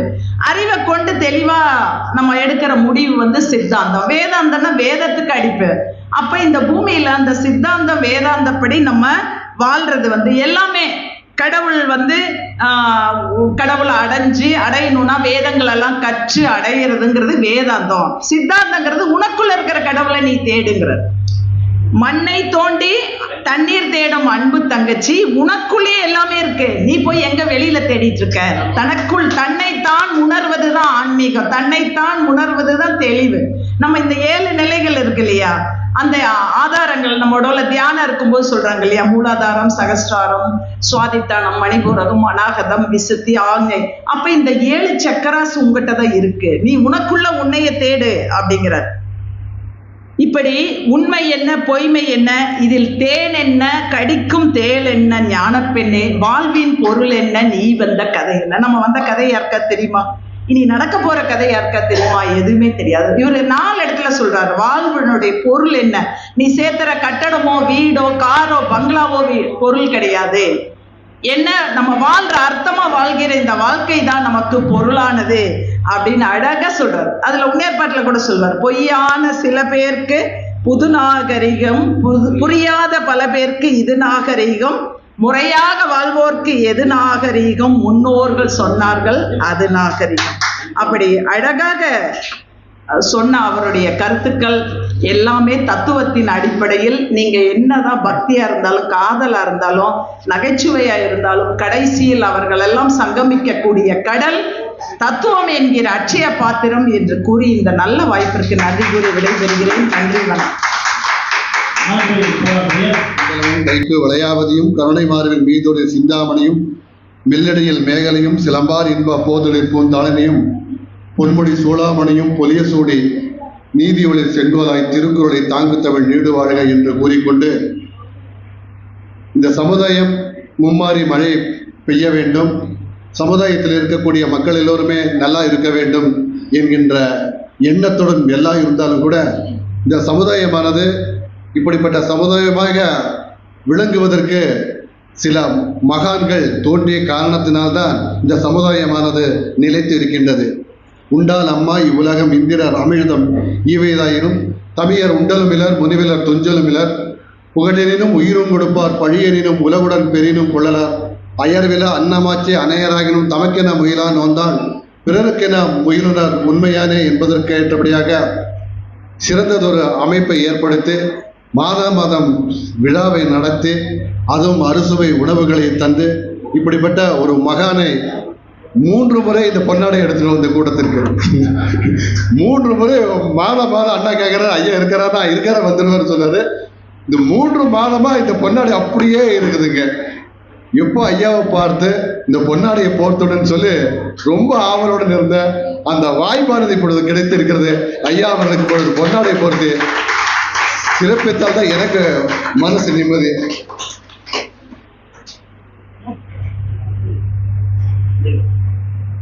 காண்பதும் நன்றே, நலமிக்க நல்லோர் சொல் கேட்பதும் நன்றே, நல்லோர் குணங்கள் உரைப்பதும் நன்றே, அவரோடு இணங்கி இருப்பதும் நன்றே என்பது சாதாரண தமிழுடைய வார்த்தைகள் கிடையாது. நல்லவருடைய ஆசீர்வாதத்தை எப்பொழுதுமே நாம் பெற வேண்டும்.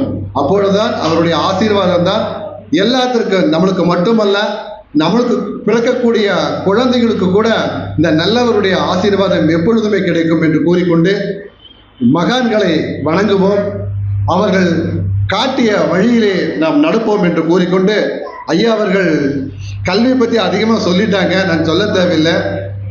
உற்றுழி உதவியும் உருபொருள் கொடுத்தும் பிட்டே நிலை முனியாது கட்டல் நன்றே, பிறப்போர் அண்ணா உடன் வைத்துள்ளும் சிறப்பின் பால தாயும் மனம் தெரியும், ஒரு குடி பிறந்த பல்லோருள்ளும் மூத்தோர் வருக எண்ணாது அவருள்ளும் அறிவுடையன் 6 அரசிலும் வேற்றுமை தெரிந்த நாற்பாருள்ளும் கீழ்ப்பால் ஒருவன் கற்பின் மேற்பால் ஒரு அவன் கண்படுமே.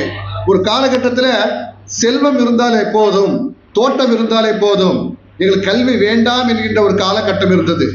ஆனால் இன்றைய காலகட்டத்தில் இந்த குழந்தைகளுக்கு சொல்லக்கூடியது இன்றைய காலகட்டத்தில் ஒரு பெரிய ஒரு மாற்றத்தை கொண்டு வரக்கூடியது என்றால் அந்த கல்விதான். நல்ல முறையிலே குழந்தைகளை நல்ல கல்வியை பயன்படுத்திகள். ஆற்றவம் கற்றார் அறிவுடையார் அக்துடையார் நாட்டு செய்யும் செல்லாத நாடில்லை, அந்நாடு வேற்று நாடாக அமைவதாயினும் ஆற்றுணா வேண்டுவதில்லை. மன்னனும் மாசர கற்றோனும் சீர்தூக்கின் மன்னனின் கற்றோன் சிறப்புடையன், மன்னனுக்கு தன் தேசம் அல்லால் சிறப்பில்லை, கற்றோருக்கு சென்றவிடமெல்லாம் சிறப்பு என்கின்ற எண்ணத்துடன் எல்லா குழந்தைகளும் சிறந்ததொரு கற்ற குழந்தைகளாக மாற்ற வேண்டும், இலக்கியத்தை வளர்க்க வேண்டும் என்கின்ற எண்ணத்துடன் இந்த அமைப்பிற்கு வந்து சிறந்த முறையிலே நடத்தி கொண்டிருக்கக்கூடிய அனைத்து நல்ல உள்ளங்களுக்கும் வாழ்த்துக்கள் கூறி விடைபெறுகிறேன். நன்றி, வணக்கம். நினைப்பதெல்லாம் நீ பேச வேண்டும், நாளோடும் பொழுதோடும் உறவாட வேண்டும், உறவாட வேண்டும். ஆம், உலகத்து உயிர்கள் அனைத்திலும் நிறைந்து நிற்கின்ற இயற்கையான உணர்வுதான் காதல். அப்படிப்பட்ட காதலை பாடுவதில் தனக்கு நிகராக வேறு எவரும் இல்லை என்ற அளவுக்கு காதலை வெகு யதார்த்தமான நடையில் கூறுவதோடு நின்று விடாமல் காதலியை தமிழின் சுவையோடு எப்படி யதார்த்தமாக கையாண்டிருக்கிறார் என்று பாருங்கள். செந்தமிழ் தேன் மொழியால் நிலாவென சிரிக்கும் மலர் கொடியால், நிலாவென சிரிக்கும் மலர் கொடியால், பைங்கனி இதழில் பலரசம் தருவாள், பருகிட தலை குனிவாள். பொதுவாக பெண்கள் தான் பெண்ணின் அழகை கண்டு ஆண்கள் தான் மயங்குவார்கள். ஆனால் ஒரு பெண்ணே மற்றொரு பெண்ணின் அழகை கண்டு வியக்கும் வண்ணம் பெண்ணை வர்ணித்து காதல் சுவை சொட்டிய வரிகள் இதோ. கண்களில் நீலம் விளைத்தவளோ, அதை கடலினில் கொண்டு கரைத்தவளோ, பெண்ணுக்கு பெண்ணே பேராசை கொள்ளும் பேரழகெல்லாம் படைத்தவளோ, அவள் செந்தமிழ் தேன் மொழியால் நிலாவென சிரிக்கும் மலர் கொடியால் என்ற அந்த ஒரு அருமையான பாடல். காதலின் பரிமாணங்கள் கவியரசரின் பரிமாணங்களால் பட்டை தீட்டப்பட்டு அவருடைய சொற்சுவையில் மெருகேற்றப்பட்டு விலையில்லா மாணிக்கங்களாக மின்னிய வரிகள் இதோ உங்களுக்காக. கல்லெல்லாம் மாணிக்க கல்லாகுமா, கலையெல்லாம் கண்கள் சொல்லும் கலையாகுமா, கல்லெல்லாம் மாணிக்க கல்லாகுமா, கலையெல்லாம் கண்கள் சொல்லும் கலையாகுமா, கன்னி தமிழ் தந்ததொரு திருவாசகம், கன்னி தமிழ் தந்ததொரு திருவாசகம், கல்லை கனியாக்கும் உந்தன் ஒரு வாசகம், கல்லெல்லாம் மாணிக்க கல்லாகுமா, கலையெல்லாம் கண்கள் சொல்லும் கலையாகுமா. இப்படி பருவத்தில் தோன்றி மரணத்தையும் தாண்டி நிலைக்கும் காதலை இயற்கையுடன் இரண்டர கலந்தவர்தான் நம் கவியரசர் கண்ணதாசன் அவர்கள். அவருக்கு பால்ய பருவத்தில் அப்பளுக்கில்லாத காதல் வருகிறது. அந்த பெண்ணுக்கு திருமணம் ஆகிறது. அவர் நினைக்கிறார் நம்மை பிடிக்காமலா என்னவோ அவளுக்கு திருமணம் நடக்கிறது என்று. ஆனால் அவர் நண்பர் சொல்கிறார், இல்லை இல்லை, அவள் சிலையாக நிற்கிறாள் என்று கூறுகிறார். இப்படி தனது காதலை தளிர், இலை, சருகு என உருவகப்படுத்திய இவரின் முதல் காதல் கவிதை பாடல். பாவாடை தாவணியில் பார்த்த உருவமாயிது, பூவாடை வீசி வர பூத்த பருவமா, பாவாடை தாவணியில் பார்த்த உருவமா. சரி, காதலில் விழுந்ததும் என்னவெல்லாம் நடக்கிறது என்று பாருங்கள். உறவுகள், சுகங்கள் அனைத்தையும் துறந்து ஒதுக்க வல்லது காதல் என்பதை எவ்வளவு எளிதாக சொல்லியிருக்கிறார் பாருங்கள். மன்னவர் நாடும் மணிமுடியும், மாளிகை வாழும் தோழியரும், பஞ்சனை சுகமும் பாய் பழமும், படையும் குடையும் சேவகரும் ஒன்றாயினையும் காதலர் முன்னே காணல் நீர் போல் மறையாதோ. ஒன்றாயினையும் காதலர் முன்னே காணல் நீர் போல் மறையாதோ. ரோஜா மலரே ராஜகுமாரி ஆசை கிளியே அழகிய ராணி அருகினில் வரலாமா? வருவதும் சரிதானா? உறவும் முறைதானா? ஆம், காதல் உணர்வு என்பது அழகு, அறிவு, ஆஸ்தி எல்லாவற்றையும் கடந்தது தானே. உருவம் இரண்டு, உயிர்கள் இரண்டு, உள்ளம் ஒன்றே என் உயிரே. உன்னை விரும்பும் பூமியிலே என்னை விரும்பும் ஓருயிரே. புதையல் தேடி அலையும் உலகில் இதயம் தேடும் என் உயிரே. ஆம், மாற்றுத்திறனாளியான தன்னை காதலிக்கும் பெண்ணை நோக்கி என்னை காதலிக்க வேண்டுமென எப்படி உனக்கு தோன்றியது என்று காதலன் கேட்க காதலி சொல்கிறாள், மண் பார்த்து விளைவதில்லை, மரம் பார்த்து படர்வதில்லை. மண் பார்த்து விளைவதில்லை, மரம் பார்த்து படர்வதில்லை. கண்ணியர் பூங்கொடியும் கண்ணையா, கண்ணிலே களங்கம் உண்டோ சொல்லையா. கண்ணிலே களங்கம் உண்டோ சொல்லையா. தலையா பூ முடிச்சு தடம் பார்த்து நடி நடந்து வாழையிலை போல வந்த பொன்னம்மா என் வாசலுக்கு வாங்கி வந்ததென்னம்மா. ஆம், இவரின் காதல் பாடல்கள் காதல் பற்றிய ஆழமான உணர்வுகளை வெளிப்படுத்துவதாலே என்னமோ நாம் இன்றும் நம் அனைவரின் மனதிலும் நீங்காத இடத்தை பெற்றிருக்கிறது.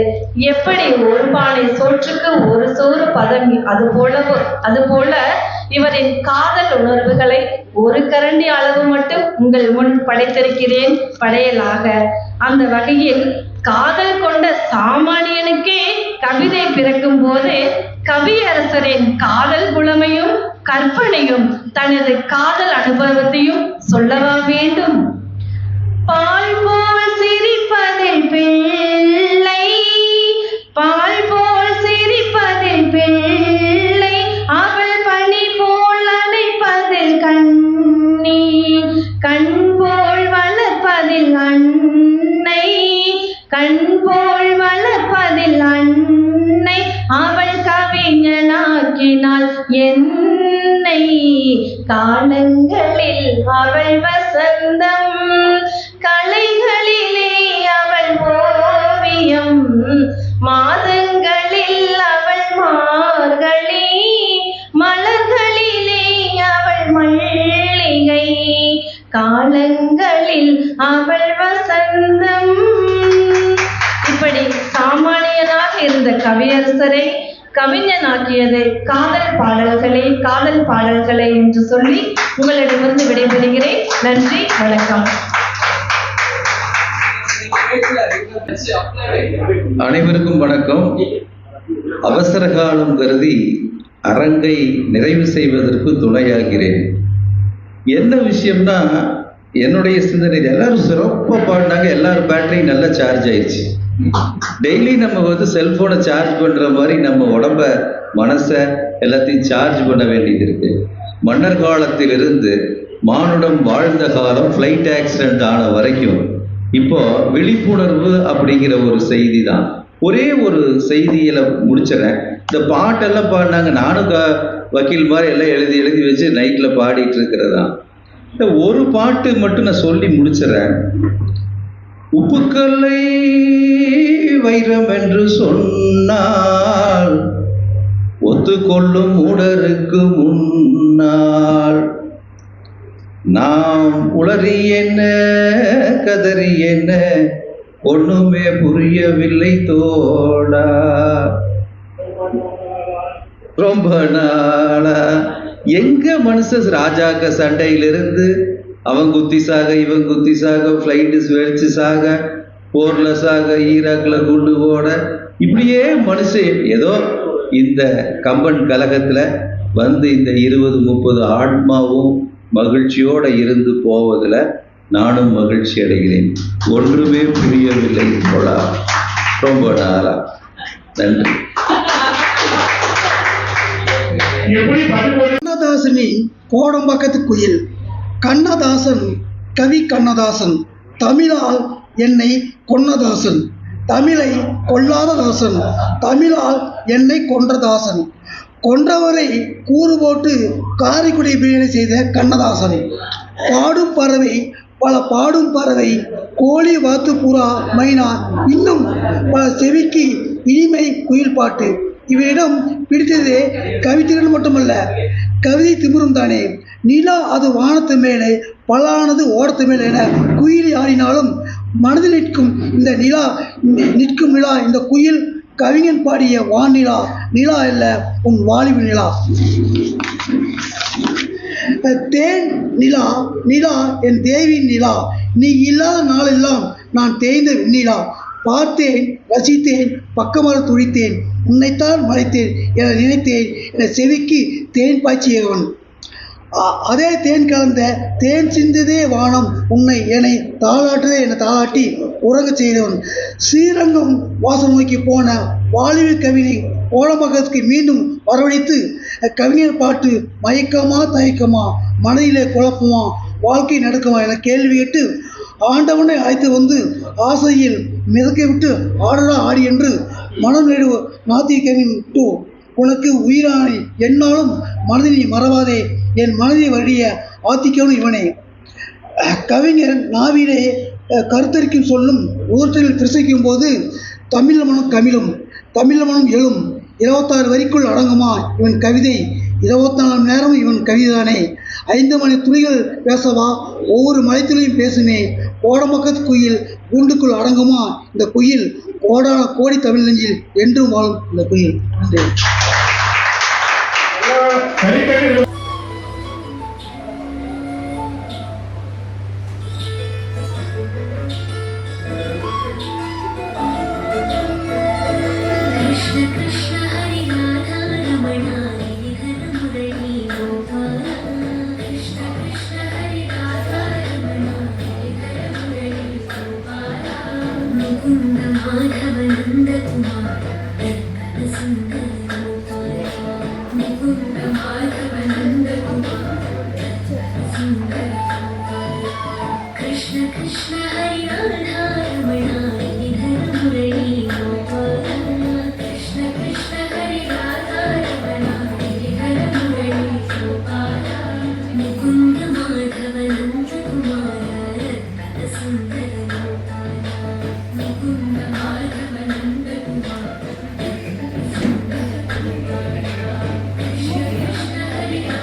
you.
அனைவருக்கும் காலை வணக்கம். முதல்ல கண்ணதாசனை பற்றி வீட்டுக்கு தனியாக இருக்கலாம், அவரை பற்றி 2-3 பாயிண்ட் மாத்திரம் சொல்லிட்டு மற்ற இதுக்கு போய்க்கலாம். ஏன்னா கண்ணதாசனை பற்றி நானும் நிறைய சொல்லிட்டு இருந்து இதாகக்கூடாது. இல்லை சொல்கிறேன், மற்றவங்களும் பேசணும் இல்லை, சொல்கிறேன். அதாவது அவர் ஆக்சுவலாக திரைப்பட பாடல் எழுதுறதுக்காக போகலை சென்னைக்கு, இந்த வசனங்கள் எழுதுறதுக்காகத்தான் போனார். அப்புறம் பத்திரிகை ஆசிரியர் ஆனார், நிறைய இது. ஆனால் மெட்ராஸ் சிச்சுவேஷன் அவர் பிடிக்கல. ஒரு பாட்டு எழுதினார் அனுபவிராஜால, எல்லாத்துக்கும் தெரிஞ்சிருக்கும். மெட்ராஸ் சரியா தமிழ் பேச ஆள் இல்லை, ஆம்பளைக்கு பொம்பளைக்கு வித்தியாசம் தெரியல, இந்த மாதிரி நிறைய சொன்னார். அந்த மாதிரி ஒரு இதில் அவர் முதல் எழுதின பாட்டு கலங்கா திருமணமே, அவருடைய கடைசி பாட்டு கண்ணே கலைமானே. இப்படி 2 காவலியை அவர் முடிச்சிருக்கிறார். அப்புறம் என்ன சொல்லணும்னா, அவருடைய பாட்டுகள் பொதுவாக தத்துவம், காதல், இறை, இதை 3 டைப்ல வரும். எனக்கு ரொம்ப பிடிச்ச பாட்டு எந்த கவிஞரும் அவரை பற்றி அவரே எழுதியிருக்க மாட்டாங்க. ஆனால் இவர் ஒருத்தர் தான் அவரை பற்றி அவரே எழுதி அந்த பாட்டு நிலைச்சு போச்சு. ஒரு கோப்பையிலேன் குடியிருப்பு கோலமகள் என்பது காவிரி தாய் நிலைமான் பாடி அவருடைய வாழ்க்கை வரலாறு அவரே சொல்லி அதுபடியே நடந்து போச்சு. அப்புறம் இந்த இது என்ன சொல்றதுன்னா, ஒரு ஃபர்ஸ்ட் இந்த ஒரு நிமிஷருங்க, என்ன ஒரு எடுத்துக்கிறேன். மாலையிட்ட மங்கைங்கிற ஒரு படம் முதல் வந்துதான். அதில் மனோரமா நடிச்சிருக்காங்க. அப்போ சொல்லி மனோரமாவுக்கு நகைச்சுவை பாத்திரம். மனோரமா சொல்லியிருக்காப்புல, ஐயோ எனக்கு நகைச்சுவை வராத. ஆனால் இவர் சொல்ல, நீங்கள் நடிக்க ஆரம்பிச்சிட்டீங்கன்னா இந்த படத்தில் இனிமேல் பூரா நகைச்சுவையிலே நீ சாதனை படைச்சிருவேன் அப்படின்னு சொல்லி அது மனோரமாவுக்கு நகைச்சுவை ஆகிப்போச்சு. அது ஃபஸ்ட்டு அவர் சொன்ன வாக்கு பழிச்சு போச்சு. அதாவது 2-3 உதாரணம் சொல்லியிருக்கேன். ரவீந்திரநாத் தாகூர் வச்ச பேர், அமர்த்தியாசன் நோபல் பிரைஸ் வாங்கினாரு. அதே மாதிரி நம்ம ராதாகிருஷ்ணன் அழகப்ப செட்டியார் முதுகல்வி ஒரு நாளைக்கு தமிழ்நாட்டு மக்களை பாராட்டப்படின்னு சொன்னார். அதே மாதிரி அவர் ஒரு இதாச்சு. அந்த மாதிரி சில விஷயங்கள் ஒருத்தர் வாக்கு கொடுத்தாங்கன்னா அந்த வாக்கு பழிச்சு போகிறதுக்கு உதாரணம் கண்ணதாசன். அப்புறம் இந்த இது என்ன,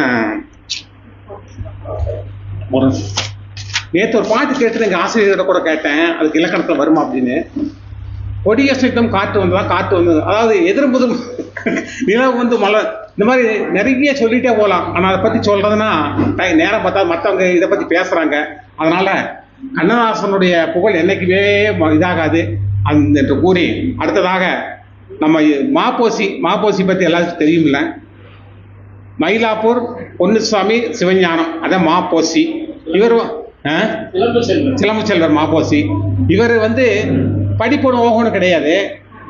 இல்லதில் என்னன்னா, இந்த ஒரு அச்சுக்கு இதில் இப்போ பிரிண்டிங் ப்ரெஸ்ஸில் அச்சு கோக்கரோ வேலை செஞ்சார். அதுதான் ஒரு ஃபஸ்ட்டு. ஆனால் அதில் அந்த இதுக்கு வர்ற நூல்களை படித்து நிறைய அறிவை வளர்த்திட்டார். சிலப்பதிகாரத்தில் ஒரு முத்திரை தனியாக பதிச்சார். அதனால ஒரு பேர் சிலம்பு செல்வர்னு வந்தது. அப்புறம் என்ன சொல்றது, இந்த நம்ம மொழிவாரி மாநிலங்கள் பிரிஞ்ச போது அவருடைய போராட்டங்கள் இல்லாமல் இருந்தால் திருத்தணி நம்மோடு சேர்ந்திருக்காது, நிறைய பதிகள் நம்மளுக்கு இல்லாமல் போயிருக்கும். ஆனால் அதுக்கு முன்னின்று நடத்தினார். அதனால இவர் சிலப்பதிகாரத்தில் ரொம்ப ஃபேமஸ்னால இவருக்கு பேர் சிலம்பு செல்வர். ஒரு முழுப்பேரை யாரும் சொல்லவே இல்லை. மாப்போசின்னு ஆகிப்போச்சு, சிலம்பு செல்வர் மாப்போசி. அப்புறம் இந்த சுதந்திர போராட்டத்தையும் ரொம்ப ஈடுபட்டு ரொம்ப பாடுபட்டிருக்காரு. பல முறை சிறை சென்றிருக்கார். 1995 அக்டோபர் மாதம் அவர் 3ஆம் தேதி இறந்தார். 89 வயசுல இறந்தார். அவருடைய புகழ் என்னைக்குமே மறவாது. அடுத்தது கம்பன் அடிப்பொடி கணேசன், எல்லாத்துக்கும் தெரியும். தேசத்திற்காகவும் நம்ம கம்பன் கலை கூட பற்றி நல்ல ஆர்வத்தை கேட்டேன். எனக்கு கம்பன் கலை அவரை பற்றி ஞாபகம் கொண்டு வரலாம் அப்படின்னு சொல்லிட்டு தான் கேட்டேன். சரி சொல்லுங்க அப்படின்னாரு. அதாவது தேசத்திற்காகவும் தமிழுக்காகவும் தனது வாழ்நாளெல்லாம் தொண்டு செய்வர். ஆங்கிலேயர் எதிர்த்து தனது வீடு சொத்து யாவையும் இழந்தவர். காரைக்குடியில் கம்பன் கழகம் தோற்றுவித்து தமிழுக்கு ராமருக்கும் சேவை புரிந்தார். காரைக்குடியில் தமிழ்தாயின் திருக்கோயிலை அமைய செய்தவர். அப்பழுக்கற்ற தேசபக்தர், தமிழறிஞர். இவர் இப்போ அவருடைய 117வது பிறந்த நாள். அடுத்தது இன்னைக்கு தந்தை தினம் சொன்னாங்க. அதை பற்றி ஒரு 2 செய்திகளை மட்டும் தந்தை தினத்தை பற்றி சொல்லிக்கிறேன். அது இன்னொன்று மறந்துட்டேங்க. அதாவது அன்னைக்கு போன மாதம் நம்ம இதில் சொன்ன நம்ம கலைஞர் கருணாநிதியை கட்சி கண்ணோட்டத்தில் போக வேண்டாம், தமிழினுடைய இதுக்காக அவருடைய இதை பற்றி ஒரு அம்மா பத்மபிரியா அப்படின்னவங்க ஒரு கவிதை எழுந்தாங்க கோல்ங்கிற தலைப்பில். அதை பற்றி நான் அந்த கவிதையை மாத்திரம் சொல்லலாம். அழகாக இருக்குது கவிதை. அதை அந்த கவிதையை மாத்திரம் சொல்லிட்டு அடுத்தது இன்னைக்கு தந்தை இறந்ததை பற்றி கொஞ்சம் சொல்லலாம். கலைஞர் எனும் கோல் ஏழைகளின் கண்ணீரை மாற்றிய கோல், எழுத்தாளர் மதிப்பினை உயர்த்திய கோல், கோழைகளாய் வாழ்ந்திட்ட தமிழரது பூந்தனை நிமித்திட்ட நெம்புகோல், பாட்டாளி வர்க்கத்தின் வாழ்வுயர படையாகி முன்னின்ற புரட்சி கோல், கட்டான செந்தமிழை களையாது காத்திட்ட கலைஞரனும் எழுதுகோல்.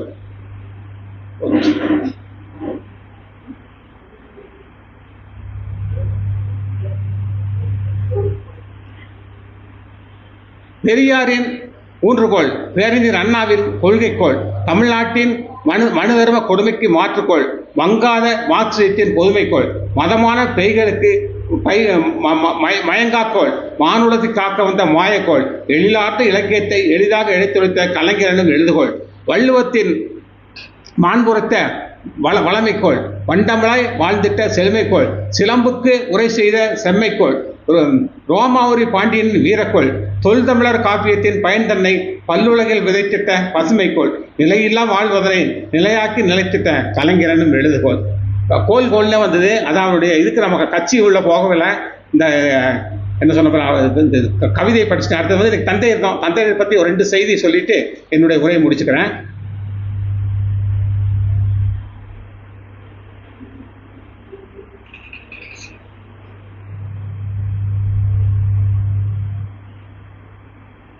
அனைத்து அப்பாக்களுக்கும் தந்தை தின வாழ்த்துக்கள். உலகமே போற்றும் தாயை போல நம்மை உயிராய் போற்றும் தந்தையை எந்நாளும் உறவாய் எண்ணி இறுதி வரை காத்திடுவோம். இன்னொரு செய்தி. ஒரே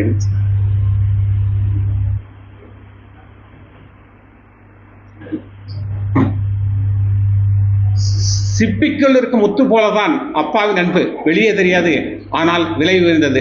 இது தந்தை தின வாழ்த்துக்கள். வாய்ப்புக்கு நன்றி கூறி விடைபெறுகிறேன். நன்றி, வணக்கம்.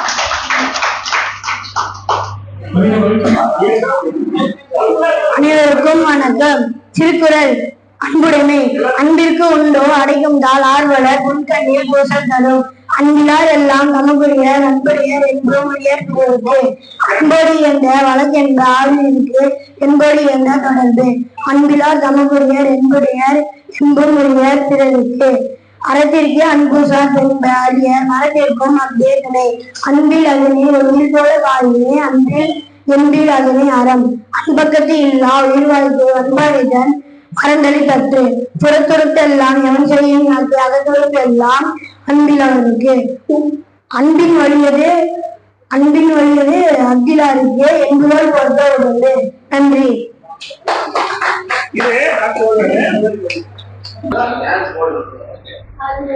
கனியிட ஏறிய சுளையும் முற்றல் களையிட ஏறிய சாரும் பனிமலர் ஏறிய தேனும் காய்ச்சும் பாகிட ஏறிய சுவையும் நனிபசு பொழியும் பாவும் தென்னை நல்கிய குளிரில நீரும் இனியன என்பேன் எனினும் தமிழை என்னுயிர் என்பேன் கண்டேன். அனைவருக்கும் என் இனிய காலை வணக்கம். திருக்குறள். கற்க கசடர கற்பவர் கற்றபின் நிற்காதற்கு தக. மலர்மிசை ஏகினான் மானடி சேர்ந்தார் நிலர்மிசை நீடு வாழ்வார். வேண்டுதல் வேண்டாமை இலானடி சேர்ந்தார்க்கு யாண்டும் இடுமை இலர். இருள் சேர் இருவினையும் சேரா இறைவன் பொருள் சேர் புகழ் புரிந்தார் மாட்டு. பாரதியாரின் அம்மா கண்ணு பாட்டு. பூட்டை திறப்பது கையாலே நலமன திறப்பது மதியாலே. பாட்டை திறப்பது பண்ணாலே இன்ப வீட்டை திறப்பது பெண்ணாலே. ஏட்டை துடைப்பது கையாலே மன வீட்டை துடைப்பது மெய்யாலே. வேட்டை அடிப்பது வில்லாலே அன்பு கோட்டை பிடிப்பது சொல்லாலே. காற்றை அடிப்பது மனதாலே இந்த காயத்தை காப்பது செயலாலே. சோற்றை புசிந்து வாயாலே உயிர் துணி வருவது தாயாலே. உயிர் துணி புரிவது நன்றி, வணக்கம். சண்டேஸ்வர நாயனார் பற்றிய சில வரிகள். அந்தணர் குலத்தை சேர்ந்த விசார சர்மா என்ற இயற்பெயருடைய சண்டேஸ்வரர் ஒரு சமயம் சிவபெருமானுக்கு லிங்க பூஜை செய்து கொண்டிருந்த போது அதற்கு அவர் தந்தையே இடையூறு செய்தார். அதனால் கோபம் கொண்டவர் தன் தந்தையை கோடாரியால் வெட்டினார். அதன் காரணமாக சிவபெருமான் தன்னுடைய பூஜைக்கு உரிய பொருட்களுக்கு உரியவராக சண்டேஸ்வரர் என்னும் பதவி அளித்தார். இவரை சண்டேஸ்வரர், சண்டிகேஸ்வரர் என்றும் அழைக்கப்படுகின்றனர். சிறுவயதில் இவருக்கு ஆச்சாரியர்கள் வேதங்களையும் பிற கலைகளையும் கற்பிப்பதற்கு முன்பே இவருக்கு சான்றோருக்கு உரிய அறிவை கண்டு அனைவரும் ஆச்சரியமடைந்தார்கள். வேதங்களை படிப்பதை விட தெய்வங்களின் அபிஷேகத்திற்கு பயன்படும் பஞ்ச கவியத்தை தரக்கூடிய பசுக்களை மேய்ப்பதே அருந்தவமாக எண்ணி அதை செய்து காண்பித்தவர். இவரின் அதிக மேய்ச்சலால் பசுக்கள் பால் அதிக சுரந்தன. மண்ணிலும் பால் சொரிந்ததால் மண்ணால் சிவலிங்கம் செய்து அதற்கு நாள்தோறும் பால் அபிஷேகம் செய்து வந்தார். மண்ணில் பாலை சிந்துவதாக நினைத்த சண்டேஸ்வரரின் தந்தை இவரை கண்டித்து பாலை எட்டி உதைக்க கோபமுற்ற சண்டேஸ்வரர் தன் தந்தை என்றும் பாராமல் தன் தந்தையின் கால்களை வெட்டினார். அப்பொழுது உமையம்மையுடன் தோன்றிய ஈசன், யாமே உனக்கு தந்தை, உன்னை திருத்தொண்டர்களின் தலைவனாக்குகிறேன் என்று சொன்னபடி இனி நான் உண்பது உடுப்பது இனி எல்லாம் உமக்கே சொந்தம் என்று சொன்னபடி தன் தலையில் இருந்த கொன்றை மலரை எடுத்து சண்டேஸ்வர நாயனாரின் தலையில் வைத்து அருள் புரிந்தார். இன்றும் அனைத்து சிவன் கோவில்களிலும் இடப்புறம் தனி சன்னதி பெற்றிருக்கும் சண்டிகேஸ்வரரின் அருள் நம் அனைவருக்கும் கிடைக்கட்டும் கிடைக்கட்டும் என்று கூறி விடைபெறுகிறேன். நன்றி, வணக்கம். திருச்சிற்றம்பலம்.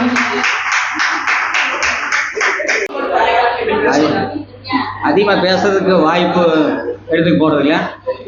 ஏன்னா கண்ணதாசனுடைய பட்டிமன்றம் இருக்கிறதுனால நான் கதையிலிருந்து இப்போ நேர திருக்குறளுக்கு வந்துடலாங்களா இல்லை கதைக்கு போகணும்? அது எத்தனை நிமிஷம் கொடுத்துறீங்க? அது சீக்கிரமா 5 நிமிஷமா? அந்த மேடை ஏறி இறங்குறதுக்கு எனக்கு சரி. பயிலூர் மன்னன் தம்பி அக்கம் பக்கத்து உறவின் முறையார். பயிலூர் மன்னன் தம்பி அக்கம் பக்கத்து உறவின் முறையார். தயை மிக உடையாள் அன்னை என்னை சந்ததம் மறவா தந்தை. குயில் போல் பேசிடும் மனையாள் அன்பை கொட்டி வளர்த்திடும் பிள்ளை. அயலவராகும் வண்ணம் தமிழ் என் அறிவினில் உரைதல் கண்டீர். தமிழ் என் அறிவினில் உரைதல் கண்டீர். ஒரு அருமையான பாட்டுங்க. அப்பாவை பற்றி பேசியாச்சு. எந்தையும் தாயும் மகிழ்ந்து குழாவி இருந்ததும் இந்நாடே. எந்தையும் தாயும் மகிழ்ந்து குழாவி இருந்ததும் இந்நாடே. அவர் சிந்தையில் 1000 எண்ணங்கள் தோன்றி சிறந்ததும் இந்நாடே. அவர் துங்கம் உயர்கென கோயில்கள் சூழ்ந்து துணிந்ததும் இந்நாடே. எந்தையும் தாயும் மகிழ்ந்து குழாவி இருந்ததும் இந்நாடே. அவர் தங்க மலலைகள் ஈன்றமுது ஊட்டி தழுவியரின் நாடே. எந்தையும் தாயும் மகிழ்ந்து குழாவி இருந்ததும் இந்நாடே. எங்க அப்பா எத்தனையோ கஷ்டப்பட்டு, எவ்வளவு கஷ்டப்பட்டாருன்னு சொன்னேன். இந்த வருஷம் போற சொன்னாலும் பார்த்தாரு. அத்தனை கஷ்டப்பட்டு மணங்காட்டிலிருந்து கொண்டு வந்து இங்கே நிறுத்தி சான்றோர் அவையில் கம்பன் கலைக்கூடத்தினுடைய நிறுவனர் தலைவர் ஐயா மருத்துவர் ஐயா அவர்கள், பக்கத்திலே இருக்கக்கூடிய அவரோடு தோளோடு தோல் நிற்கக்கூடிய வழக்கறிஞர் அவர்கள், அவர் தேவாரத்தில் தொண்டரில் தேவாரத்திலேயே ஒரு தலைவரை வச்சுக்கலாம். என் பக்கத்தில் சந்திரபிரியா மகர் இருக்கா, 5 நிமிஷத்துக்கு கொடுத்துருக்காங்க, அதை மறந்துட்டேன். இருந்தாலும் அனைவரையும் வணங்கி வாழ்த்தி நம்ம ஒரு 38 அதிகாரம் முடிச்சிட்டோமுங்க. அறத்துப்பால் முழுவதும் முடிச்சிட்டோமுங்க. அப்புறம் பொருட்பாலில் அது ஒரு 38, ஒரு 70 இருக்குதுங்க. அதில் காமத்துப்பால் இன்பத்துப்பால் ஒரு 25 இருக்குது. என்னோட ஆயுசு மொழியதுக்குள்ளே சொல்லிவிட்டா பரவாயில்லைன்னு பார்க்குது, அவ்வளோ நீண்ட நெடிய வேலை இருக்குது. அதனால் நானும் சீக்கிரம் இன்னைக்கு 40 அதிகாரம் கல்வி, 39 இறைமாட்சி. அதில் கல்வி என்பது 2 நிமிஷம் வச்சுக்கலாங்க. ஒன்று, நாம் எல்லாம் படித்த கல்வி, துறை சார்ந்த கல்வி.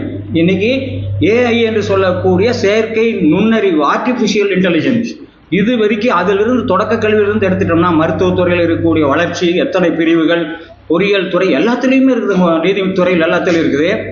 ஆனால் இங்கே என்ன சொல்கிறாங்கன்னா 2 சொல்கிறாங்க. ஒன்று, நாம் படிக்கக்கூடிய கல்வி. இன்னொன்று, அரசன் படிக்கக்கூடிய கல்வி. அரசன் படிக்கக்கூடியது போர்த்திறம் பற்றிய கல்வி. அமைச்சனுக்குரிய படிப்புகள் கூட இருக்கக்கூடியவங்களுக்கு எல்லாத்துக்கும் இப்போ அதைத்தான் நம்ம இந்த பேசுகிறோம். கல்வின்னா ஏதோ கல்வி கற்க கசடனா 6ஆம் வகுப்புலேருந்து தப்பு இல்லாமல் எழுதுறது மட்டுமல்ல. அதில் 40வது அதிகாரத்தில் கல்வி கற்க கசடர கற்பவை, கற்பவை கற்க வேண்டிய நூல்களை கசடு அற கற்க. கற்க என்பது வேங்கோல் வினைமுற்று, கற்க வேண்டும் என்று சொல்லக்கூடிய ரெக்வஸ்டேஷன் சொல்றாங்க, அவ்வளவுதானுங்க. இது கண்டிஷன்லாம் கிடையாது. படிங்க கண்டிஷன் பண்ணால ஓடி போயிடுறாங்க பள்ளி கொடுத்துட்டு.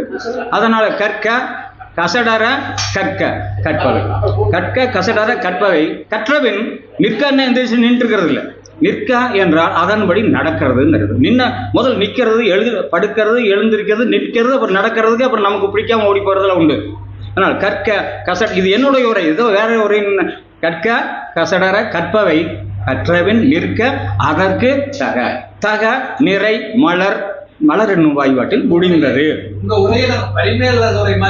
அடுத்த திருக்குறள் முதல் எடுத்தது கணக்கு சொல்லிட்டாங்க, தமிழ் விட்டுட்டாங்க.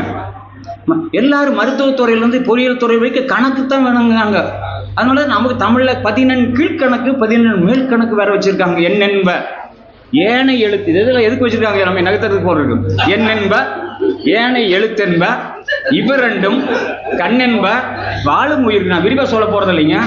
என்னென்று சொல்வார்கள், என்ப என்பதற்கு, என்ப என்பது என்று சொல்வார்கள்ங்கிறத நம்ம மருத்துவத்துறையில் கொடுக்கக்கூடிய கேப்சல் மாதிரி ஒன்று வந்துடும். பப்பாளி பழம் வைட்டமின் சி வேணும், ஒரு பப்பாளி பழம் சாப்பிட்டு என்ன ஆகிறது? ஒரு வைட்டமின் சி மாத்திரை வந்தது இல்லைங்களா? என்னென்று சொல்வார்கள், ஏனை எழுத்தென்று சொல்வார்கள். நம்மளுக்குங்க இவை இரண்டும் கணக்கு போட்டார். இவை இரண்டும் கண் என்று சொல்வார்கள். யாரு? இந்த உலகத்தில் வாழக்கூடிய மக்களாகிய உயிர்க்கு. உயர்தனை என்பனார் மக்கள் சுட்டே, அகிரிணை என்பனார் அவரள பெறவே, ஆயிரு திணையின் இசைக்குமன சொல்லை தொல்காப்பியம். அறிவுடையவர்கள் என்பதே இப்ப 2 பேரும் பேச்சுட்டு இருந்தா நம்ம பேச்சு திருக்குறள் வீணா போயிருமே. என் என்ப ஏனை எழுத்தென்ப இவ ரெண்டும் கண் என்ப வாழும் உயிருக்கு. கண்ணு தான் அது, படிப்பு இல்லைன்னா கண் அவங்களுக்கு ஒன்றும் இல்லை. அதனால பார்த்து அடுத்தது கண்ணுடையர். நான் சொன்னது வந்துருச்சு. கண்ணுடையர் என்போர் கற்றோர், கண்ணுடையவர்கள் என்று சிறப்பித்து சொல்லப்படுவோர். பரிமலுரை என்று சிறப்பித்து சொல்ல சுருக்கமாக கண்ணுடையர் என்போர் கற்றோர். முகத்திரண்டு புண்ணுடையர் கல்லாதவர். கல்லாதவங்களுக்கு அது புண்ணு தான். கற்பவை கற்கும்படி வள்ளுவர் சொன்னபடி கற்கத்தான் வேண்டுமப்படி கல்லாதவர் வாழ்வது எப்படி. இன்னைக்கு படிப்பில்லைன்னு பிழைக்கவே முடியாது. முன்னையில ஏதோ ஒரு வேலை செஞ்சுட்டு இருந்தது, எல்லா வேலையும் காடு கீடு எல்லாம் வித்தாச்சு. நமக்கு வேலையே கிடையாது. படித்தா ஏதாவது புதுசாக கண்டுபிடிச்சு ஓடி போயிடலாம். படிக்கலைன்னா கற்பவை கற்கும்படி வள்ளுவர் சொன்னபடி கற்கத்தான் வேண்டும் அப்படி கல்லாதவர் வாழ்வது எப்படி. பொய்யிலே முக்காற்படி புரட்டிலே காற்படி வையகம் ஏமாறும்படி வைத்துள்ள நூல்களை ஒப்புவதெப்படி நூலைப்படி சங்கத்தமிழ் நூல். பாவேந்தர் பாட்டுங்க. கண்ணுடையர் என்பவர் கற்றோர், முகத்திரண்டு புண்ணுடையர் கல்லாதவர் நிறை என்னும் வாய்ப்பாடு. வாய்ப்பாட்டமா நான் படிக்கிறபோது வாய்ப்பாடே தெரியாதுங்க, அடின்னு அடிச்சிட்டாங்க. அதனால இங்கேயாவது வாய்ப்பாடு சொல்லிக்கணும்னு பார்க்குறேன். அடுத்த பக்கம் குரல உவப்பு என்ற சொல் மகிழ. நிறைய பேர் மகிழ்ச்சின்னு சொல்ல மாட்டாங்க, எதார்த்த உடனே சந்தோஷம் வராங்க. தோஷம்னா சிக்கலாச்சுங்க. செவ்வாய் தோஷம், ராகு கேது தோஷம், ஜலதோஷம் இதெல்லாம் நல்லதுங்களா?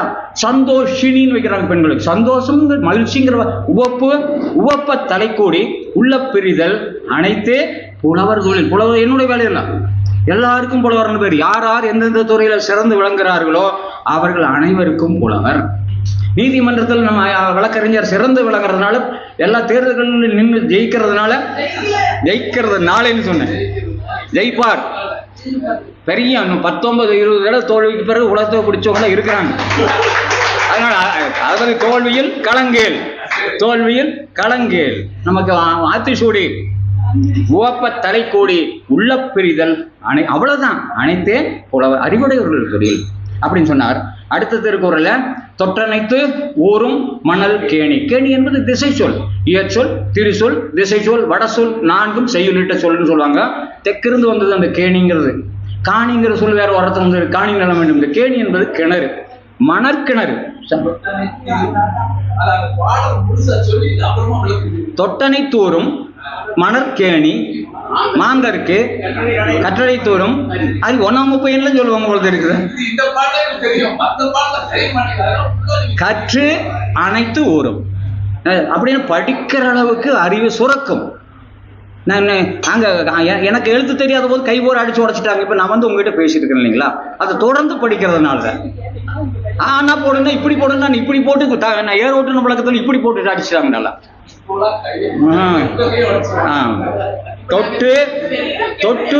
தொடுதல் தூண்டுதல். வளையல் அந்த காலத்துல வளையல் தொட்டுக்கிறான்னு சொல்லுவாங்க. வளைய போட மாட்டான். வளையல் வந்துருக்காங்க, வாங்க வளையல் தொட்டுக்கலாங்க. தொடுதல்னா தோண்டுதல். தொட்டு அனைத்து ஊரும் மணற்கேணி. மணற்கேணி தோண்டிய அளவு நீர் சுரக்கும். கொஞ்சமா தோண்டினாங்க, அவ்வளவுதானுங்க. அவன் ஆற்றுப்பெருக்கற்று அது அடிசூடும் மண்ணாலே ஊற்றுப்பெருக்கால் உலகோட்டம்ங்கிற பாட்டுல பக்கத்துல ஆற்றுக்கு பக்கத்துல உப்பு தனியா இருக்குங்க, கீழே ஒரு ஊத்து போட்டோம்னா நல்ல தண்ணி வந்துடும். அது அவ்வளவு ஒரு இயற்கைங்க. தொட்டனை தோறும் மணற்கேணி. மாந்தருக்கு மனிதர்களுக்கு கற்று அனைத்து ஊரும் அறிவு. காலமெல்லாம் படிக்கணும். ஏன் படிச்சுட்டு படிக்கிறது சாந்தனையும் கல்லாதவாறு. வள்ளுவர் சொல்றார், நீ கடைசி காலத்திலையும் கூட எதுவும் துணை இல்லாம எல்லாம் ஓடி போயிரு. திருக்குறள் தான் காலத்தை அதைத்தான் வச்சுட்டு உட்கார்ந்துருக்கணும். அடுத்தது யாதானும் எல்லாம் காய்ச்சி. யாதானும் நாடாமால் ஊராமால் என்னொருவன் சாந்துணையும் கல்லாத ஆறு. வழக்கறிஞருக்கு என்ன சந்தேகம் சொல்லலாம். அங்கிருந்து அங்க ஹைதராபாத் விசாகப்பட்டினம் திருக்குறள் சந்தேகம் கேட்டு எனக்கு 5 இங்கிலீஷ் புத்தகத்தை அனுப்பிட்டாங்க. PhD IRS PhD. அதனால கொஞ்சம் கவனமா இருந்துக்குங்க. யாதானும் நாடாமால் ஊராமால் என்னொருவன் சாந்துணையும் சாகும் அளவு. நேரு பார்த்து படிச்சிருந்தார், சாகரோது படிச்சிருந்தார், எத்தனை பேர் படிச்சிருந்தாங்க. அதனால நம்மளுடைய கடைசி காலம் வரை சாந்துணையும் போது அப்ப நல்ல சொல் பேசுவோம். நம்முடைய கடைசி காலம் வரைக்கும் நம்ம வந்து மேல கூட்டிட்டு போற வரைக்கும் 90-100 பேருக்கு ஆனா தான் போக முடியும். அதுக்கு முன்னால கூட்ட போக முடியாது. அப்ப கூட்டிட்டு போகும்போது இங்க எத்தனை காலம் உங்களால உங்களோட ஒரு வழி பண்ணாம நாம அப்படி பண்ண முடியுங்களா? 73 இன்னும் எத்தனை வருஷம் பாக்கி இருக்குது? யாதானும் நேர் தேமாங்காய் பூரா காய்ச்சல் போட்டு கடைசியில் என்ன பண்ணியிருக்கா? 6ன்னு போட்டிருக்காரு. நேர்பு. நேர்கூட்டல் குற்றியலுகரம் நேர்பு காசு. நிறை கூட்டல் குற்றியலுகரம் நிறைவு பிறப்பு. நாள் மலர் காசு பிறப்பு என்னும் வாய்பாடுகளில் ஒன்றை பெற்று வரக்கூடிய குருவெண்பாட்டு தொல்காப்பி செய்யுள் இலக்கணம் சொல்லியிருக்காங்க குருவெண்பாட்டுன்னு. அதை கண்டுபிடிச்சிருக்கா திருவள்ளுவர். அதை கண்டுபிடிச்சு 1.25 வரை எழுதி போட்டாருங்க. யாதானும் நாடாமால் ஊராமல் யாதுமுறை யாவரும் ஊராமல். ஆள் என்பது அசை சொல். இந்த பாட்டுக்கு ஓசை யாதானும் அப்படின்னு நல்லா இல்லை. யாதானும் நாடாமால் நாடாகும் ஊராமால் என்னொருவன் அவரை கொச்சை என்னொருவன்கிறது என்னொருவன் சாந்துணையும் கல்லாத ஆறு. அடுத்த வாட்டே ஒருமை கண் தான் கற்ற கல்வி ஒருவர்க்கு எளிமையும். ஒருமை கண் தான் கற்ற கல்வி ஒருவருக்கு எளிமையும் ஏமாப்பு உடைத்து நிறைவு பிறப்பு. உடைத்து உடையதுங்கிற வார்த்தைய உடைத்துன்னு சுருக்கிட்டார். கடுகை துளைத்து 7 கடலை புகட்டி குறுக தரித்த குரல். திருக்குறள் குழந்தைகளும் சொல்லிட்டு இருக்கு. இந்த சுதர்சன் என்ன அர்த்தம்னா சக்கரம்னு அர்த்தம். சக்கரம் மாதிரி இருக்கிறதால இங்க வர்றதுல எங்கெங்கேயோ கட்டிட்டு உருண்டு ஓடி போயிடுறா. அப்படி இன்னைக்கு தான் அம்புள்ள எட்டி பார்த்துருக்கிற மாதிரி. அதனால பையங்கள்லாம் வரணும். நான் 40 அதிகாரம் நான் சொல்லிட்டு இருக்கேன். 40 மனப்பாடம் பண்ணியிருக்கோம். நான் மனப்பாடத்தில் திருக்குறள் முதல் போய் வச்சுங்க. பேரூர் தமிழ் கல்லூரியில் எத்தனையோ பெரிய ஆளுகள்லாம் இங்கே இருந்து நமக்கு நம்ம பாடாப்படுத்துறவங்களாம் இருக்கிறாங்க. நான் ஒன்றும் தெரியாதனால முதல் பரிசு, செகண்ட் இயரில் முதல் பரிசு, செயற்குழு நியமன உறுப்பினர், கல்லூரி நான் செயற்குழு நிறுவனம். நான் முதல் தமிழாசிரியர் காலத்தில் இவரை யாருமே கல்லூரியில் படித்தவங்களும் இடைநிலை ஆசிரியர்னு சொல்லி போட்டு நான் தான் முதல் தமிழாசிரியர்களுடைய தலைவர், பாடநூல் குழு மெம்பர். எழுத்து தெரியாத குடும்பத்திலிருந்து வந்தான் நான். ஏதோ இறைவனுடைய ஒருமை கண் தான் கற்ற கல்வி ஒருவருக்கு எளிமையும் ஏமாப்புடைத்து. ஒரு முறை நாம படிக்கக்கூடிய படிப்புங்க, இந்த முதல் படிக்கும்போது தப்பு இல்லாமல் படிச்சுட்டோம்னா கேட்டான்னா கோட்டான்னு எழுதிட்டா முடிஞ்சு போச்சு. கவனமா படிச்சிட்டோம்னா இன்னும் எத்தனை வருஷமானாலும் எங்கெங்கயோ இருக்கிற ஆளுகள் இங்கே ஏன் வந்து உட்கார்ந்துருக்காங்க. ஞாயிற்றுக்கிழமை நல்ல சாப்பாடுலாம் செஞ்சுட்டு இருக்க வேண்டிய நேரத்தில் இங்க வந்து உட்கார்ந்துருக்காங்கன்னா இது ஒரு நிம்மதி. வீட்டுக்குள்ள இருந்தா நிம்மதி போச்சு, நமக்கு அங்க இருக்க முடியாது. அதனால் வசந்த வாசல் ஓடியார்.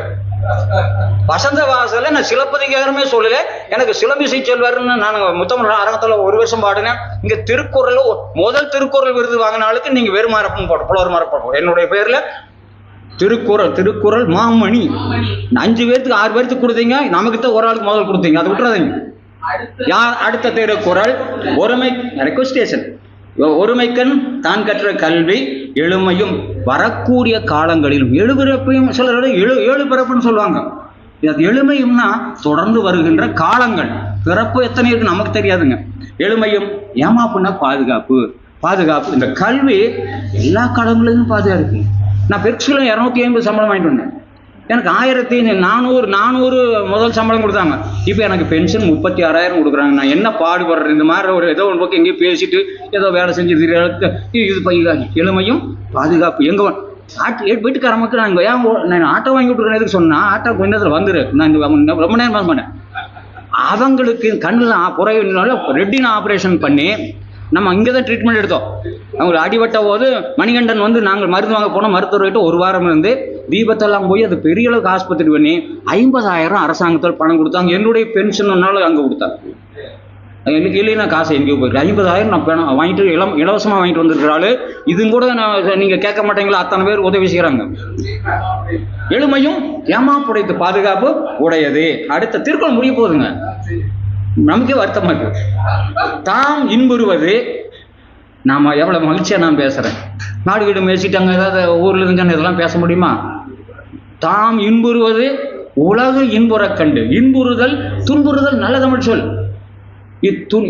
துன்புறும் துவாமை இல்லாகும், துன்புறும் துவாமை இல்லாகும் யார் மாட்டும் இன்புறும் இன்சொல் அவர்க்கு. யாரிடத்திலும் இனிய சொற்கள் பேசக்கூடியவங்களுக்கு துன்பம் தரக்கூடிய வறுமை இல்லை. வந்து உட்காந்துங்கள், என்ன பாடுவீங்க? வந்து காப்பி வந்து சொல்லலாம், டீ வந்து சொல்லலாம். மத்தியானம் சோறு இருக்குது. நான் 4 முறையா சோத்துக்கிட்ட போறது, மருத்துவரை பார்த்தது சோறு சாப்பிடாம ஓடி போயிடுறது. இப்போ மருத்துவர் வந்துருக்கனால சோறு சாப்பிடலன்னா ஆட்டோ வாங்கி விட்டுருக்கு, அது 12:30 மணிக்குள்ள ஓடியாந்துரும். காருக்கு ஓட தெரியாது, ஆட்டோ வாங்கி விட்டுருக்கு, அது எங்கேயும் ஓடிடுச்சு. இனிமேல் வந்து கேடில் அடுத்த திருக்குறள் கேடில் விழிச்செல்வம் கல்வி. கல்விங்கிறதுக்கு என்னன்னா கல் கூட்டல் வி. கல் பகுதிங்க, அது கட்டளை பொருள். இளமையில் கல் அப்படின்னா என்ன? இளமையில படிச்சுக்கன்னு அர்த்தம். இளமையில் கல். வி என்பது தொழிற்பெயர் வகுதி. கல்வி படிப்பு. கேடில் விழிச்செல்வம் கல்வி ஒருவர்க்கு, ஒருவன் கூட்டல் கு, ஒருவனுக்குன்னு போடலைங்க, ஒருவர்க்கு சொல் 4ஆம் வீட்டு உள்ள சேர்த்திட்டார். ஒருவர்க்கு கேடில் வெளிச்செல்வம் கல்வி ஒருவர்க்கு மாடல்ல மாடி நின்று ஆடு மாடா சொல்லியிருக்காரு. அடாடா, இவ்வளவு பெரிய அறிவாளி நாம் வச்சிருக்கோமே, சும்மாவா கம்மன் கலைஞர் நடக்கு. கேடில் வெளிச்செல்வம் கல்வி இன்னொரு பொருள் இருக்கு. நீங்க ஏதோ இது மாடுன்னா மேய்ச்சிட்டு இருக்கிறதுனால பால் கறக்குதுன்னு நினைச்சிட்டு சொல்லாதீங்க, அது வேற ஒரு பொருள் இருக்கு, அதனால தடுமாறணும். இந்த தமிழ் அறிஞர்னால தான் அதை சொல்ல முடியும். தமிழ் அறிஞர் அறிஞ்சு தினம் படிச்சுட்டே இருக்கிற அர்த்தம், இன்னும் தெரியலன்னு அர்த்தம்.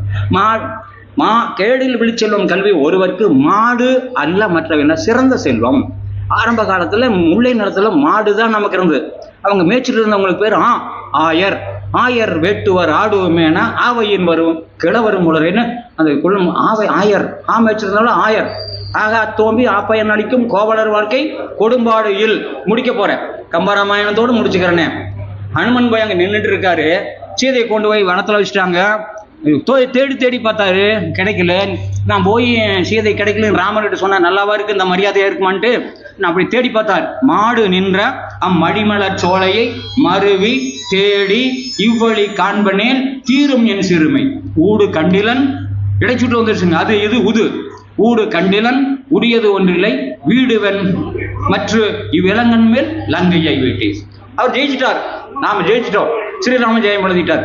அப்ப சொன்னார், வீடினதன்று அரண் யானும் வீகலேன் தேடினன் கண்டனன் தேவியே என ஆடினன் பாடினன் ஆண்டும் ஈண்டும் பாய்ந்து ஓடினன் உலகை தேனுண்டான். தமிழ் ஒரு தேவாமிர்தம், அதை நாம் சிறப்பாக செய்வோம். அனைவருக்கும் வாய்ப்பளித்த அனைவருக்கும் நன்றி. வெளிய தமிழ். நன்றி. குளத்துக்கு வந்திருக்கும் ஆண்டவருக்கும் சென்றவருக்கும் என் சிறந்த வணக்கங்கள் நீட்டாக. இப்பொழுது நாம் சொல்லவிருப்பது பாருங்க, ஒரு அட்டாங்க யோகம் வாழ்க்கையில் ஒரு மனிதன் மேல வேண்டுமென்றால் 8 நிலை ஆதாரப்படிகளில் முன்னேற வேண்டும் என்ற விஷயத்தை மிக எளிதாக எளிமையாக ஒரு திரைப்பட பாடல் சொல்லுது. அந்த திரைப்பட பாடல்களை உங்கள் முன் சொல்லிவிட்டு நான் அமர முடியும் ஏற வேண்டேன். 6 மனமே 6 அந்த ஆண்டவன் கட்டளை 6 சேர்ந்து வாழும் வகைக்கு தெய்வத்தின் கட்டளை 6.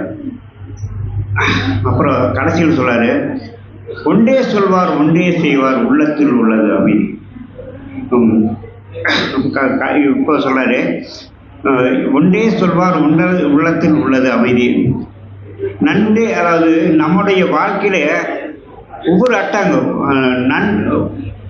உள்ளத்தில் உள்ளது அமைதி என்று சொன்னவர் அழகா சொல்வாரு. நமக்கு என்ன வேணும் அப்படிங்கிறத நாம் தெரிஞ்சுக்கணும். நமக்கு என்ன வேணுங்கிறத அன்று ஒன்று சொல்லி ஒன்று செய்யணும். அப்புறம் கடைசியில் என்ன சொல்றேன்னா, ஒன்றே சொல்லுவார் ஒன்றே சொல்லணும். இன்று எனக்கு கொஞ்சம் தடுமாற்றம் வந்துடுச்சு. இந்த செய்தியில் என்னன்னா, இன்னலை இனிமையாக்குவது முதல் படி. பாருங்க, இன்னலையும் இனிமையும் சமமாக மதித்து அதை இனிமையாக கொண்டாடுவது அது ஒரு முதல் படி. அதான் அட்டாங்க யோகத்தின் முதல் படி. அப்புறம் 2வதாக சொல்றார், இனிமையை மட்டும் வளர்த்தி கொண்டால் பத்தாது, ஒரு மனிதனுக்கு எல்லா மனிதர்களுக்கும் ஆறுதல் அளிக்க வேண்டும். அந்த ஆறுதலை நமக்கு என்ன செய்ய வேண்டும் என்றால், அந்த ஆறுதலை கொடுக்கும் போது அந்த மனிதன் மேலே வர வேண்டும், உயர வேண்டும். அப்படி செய்வதுதான் 2ஆம் படி. 3ஆம் படி என்னன்னா, ஒன்றை செய்து முடித்து அந்த செயலை பிறருக்கு முன்னுதாரணமாக வாழ வேண்டும். அதுதான் யோகாசனம் என்று சொல்வார்கள். அந்த ஆதனம், அதுதான் அது ஒரு அழகான செல்வம். அது கருணை பொருள் செல்வம் அல்ல, அருள் செல்வம். அந்த அருள் செல்வம் தான் 3வது படியாக சொல்லுகிறார்கள். பிறகு அதை என்ன பண்றானா, அதுக்கு எப்போ வரும் அப்படின்னு கேட்டீங்கன்னா, மனதும் உடலும் நட்பாக இயங்கும் போது. அப்படி மனதும் உடலும் நட்பாக இயங்கும் போது மட்டும்தான் நாங்கள் வெற்றி கிடைக்கும் என்பது 4ஆம் படி. 5ஆம் படியில் என்ன சொல்றாருன்னு கேட்டீங்கன்னா, அதை ஒவ்வொரு நமக்கு யாருக்கெல்லாம் இறக்கப்படணுமோ இறக்கப்படுவதோடு மட்டுமல்லாமல் நமக்கு அந்த விஷயத்தை கொடுத்து நாம் அதை வெற்றி காண்டே ஆக வேண்டும் என்கின்ற, நம்மை போல இன்னொருவரும் உயர வேண்டும் என்கின்ற எண்ணம் இருந்தது. சான்று அப்துல் கலாம் அவர்கள் என்ன சொன்னார்னு கேட்டீங்கன்னா, ஒரு குழந்தை நடந்து போய்கொண்டிருக்கிறது. அந்த குழந்தையை கையில் தூக்குகிறார். கையில் தூக்கும்போது அந்த குழந்தையினுடைய காலில் ஊனமுற்ற அந்த குழந்தையோட காலில் பூட்ஸ் இருக்கு. அது 7 கிலோ இருந்துச்சு. அதை பார்த்த உடனே இவ்வளவு எடை தேவையா என முயற்சிக்கிறார். பாருங்க, அந்த இடத்துல 700 கிராம் இதில் உருவாக்க முடியுமே. அவங்களுடைய மெட்டலாஜிக்கல் டிபார்ட்மெண்ட், வானவியல் துறையில் மெட்டலாஜிக்கல் டிபார்ட்மெண்ட்டில் ஆலோசனைத்து அதை உருவாக்கியதோடு மட்டுமல்லாமல் அதை கருணையோடு எல்லோருக்கும் கொடுத்து எல்லா குழந்தைகளும் பெற வேண்டும். இதில் 2வது, அந்த கைகால் இழந்த இந்த ஊனமுற்ற குழந்தைகளுக்கு மட்டுமல்ல, ஒரு அறக்கட்டளையை போட்டு ஹெல்த் டிபார்ட்மெண்ட்டில் இது என்னுடைய பணி என்று ஒரு தொகையை ஒதுக்கிட்டு போயிட்டார். இன்னைக்கு வரைக்கும் நம்ம ஹெல்த் டிபார்ட்மெண்ட்டில் அந்த ஊனமுற்ற குழந்தைகளுக்கு இலவசமாக கிடைப்பதற்குரிய வாய்ப்பை பயன்படுத்தி விட்டு போனார். இதுதான் அவருடைய இது. 2வது கடைசியில் இன்னொன்று சொல்ல போனால், ஒன்றே சொல்வார் ஒன்றே செய்வார் உள்ளத்தில் உள்ளது அமைதி. கடைசியில் சொல்றாரு பாருங்க, துன்பத்தில் இன்பம் இன்பத்தில் இன்பம் இறைவன் வகுத்த நீதி. அந்த இன்பம் அப்போ துன்பத்தில் இன்பம் பட்டாக, அதாவது நமக்கு அது பட்டாக நினைச்சுக்கணும். அந்த துன்பம் படலின்னு வைங்களேன், நம்ம வெற்றியை காண முடியாது. எடிசன் கிட்ட கேட்பாங்க, உங்களுக்கு இன்பம் பிடிக்குமா இல்லை துன்பம் பிடிக்குமா என்றால், என்னை பொறுத்தவரையில் இன்பம் என்பது என்ன என்றால், நான் நினைத்ததை எனக்கு வெற்றியோ தோல்வியோ, அந்த வெற்றி எனக்கு அகம்பாவத்தை மட்டுமே தந்திருக்கிறது. எனக்கு தோல்வி என்பது ஒவ்வொரு வினாடியும் நான் எப்படி செய்ய வேண்டும், எதை செய்ய வேண்டும், என்ன தவறை நான் செய்துவிட்டேன் என்று எனக்கு அழகாக பாடத்தை கற்றுக் கொடுத்தது தோல்வி. எனவே எண்ணல் எனக்கு அவசியம் தேவை என்று சொன்னவர் அவர்தான் 1008 கண்டுபிடிப்பின் கதாநாயகர். புரிஞ்சுங்களா? அதனால் இந்த வரியில ஒவ்வொரு தடவையும் நம்முடைய அட்டாங்க யோகத்தை பற்றி படிக்கும்போது நமக்கு என்னன்னா, கொடுக்கல் வாங்கல் சமனாக இருக்கும்போது ஒரு மனிதனுக்கு வளர்ச்சி விடுகிறது. அந்த கொடுக்கல் வாங்கல் சமனில்லாத போது அடுத்தவரோட உழைப்பை இழுத்து பிழைப்பவர்கள் என்றும் துன்பப்பட்டிருக்கிறார்கள். அவர்கள் முதுமை நோய் மட்டுமே அனுபவித்திருக்கிறார்கள், எடுத்து பிழைத்தவர்கள். ஆனால் கொடுத்து பிழைத்தவர்கள் என்றும் குறைந்து போகவில்லை. அதைத்தான் இந்த அட்டாங்க யோகத்தின் படிகள் நமக்கு சொல்லிக் கொடுக்கின்றன என சொல்லி நன்றியுடன் விடைபெறுகிறேன்.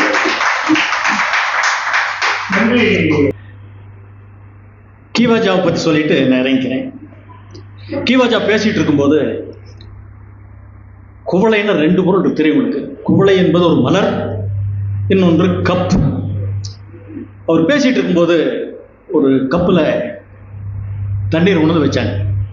அவர் சொன்னார், குவளையை தண்ணீர் தான் பார்த்துருக்கேன், ஆனால் குவளைக்குள்ள தண்ணி இருக்கிறது என்னை தான் பார்க்குறேன். அந்த குவளை என்னும் சொல்லவே வித்தியாசமாக சொன்னார். அப்புறம் குமரி ஆனந்தன் அவர் உள்ளிட்ட பட்டிமன்றம், நம்ம வாகீச கலாநிதியும் நம்ம இப்படி தான் கீவாஜா அவர்கள் இருக்கும்போது குமரி ஆனந்தனுடைய அந்த பட்டன் ஒன்று போச்சு. அதனால பக்கத்தில் இருக்கிற ஏனுங்க பின்ன இருந்தால் கொடுங்களேன் கேட்கும்போது அது கீவாஜா காதில் விழுந்துருச்சு. என்ன குமரி ஆனந்தன் பட்டிமன்றத்துக்கு வந்த உடனே பின்வாங்கிறாரு அப்படின்னு. உடனே குமரி ஆனந்தனும் கொஞ்சம், ஐயா ஊக்குவிச்சீங்கன்னா நான் எனக்கு வாங்குறேன். கொஞ்சம் வித்தியாசமான. அப்புறம் இவருடைய நூல் வெளியீட்டு விழாவில் நூல் கொடுத்தாரு கீவாஜா. முடிஞ்ச பிறகு அவர் கொண்டாட பார்த்தாங்க. பரவாயில்லையே, நூல் கொடுத்துடனே ஆடை போட்டாங்க, நூல் கொடுத்த உடனே ஆடை கிடச்சிடுச்சு. கொஞ்சம் வித்தியாசமானது. சரி, நம்மளை போல இருக்கிறவங்க எப்படி பேசுவாங்க? ஒரு லாரி கயிறு கட்டி இருந்துச்சு. ஒரு லாரியை இன்னொரு லாரி எடுத்துட்டு போகணும்னா கயிறு கட்டித்தானே எடுத்துட்டு போகும். நம்மளை போல துக்கானா ஒரு கைத்தை கொண்டு போறதுக்கு 2 லாரின்னா கொஞ்சம் எதையுமே நாம் எதையுமே கொஞ்சம் வெவ்வேறு வகையாக பார்க்குறேன். என்ன போலன்னு வைங்களேன், நானும் கொஞ்சம் வித்தியாசமாக பார்க்குறேன். சரி, அடுத்தது டாக்டருக்காக 2 குறளை சொல்லி இறங்கிக்கிறேன். இடுக்கண் வருங்கால் நகுக, அதனை அடுத்து ஊறுவது ஆக்குது ஒப்பது. எடுத்துக்காட்டு ஐயா தான், உங்களுக்காக தெரியும். துன்பம் வரும்போது சிரிச்சிருக்கு. இப்போ சிரித்த முகத்தோடு நான் பார்த்தேன்.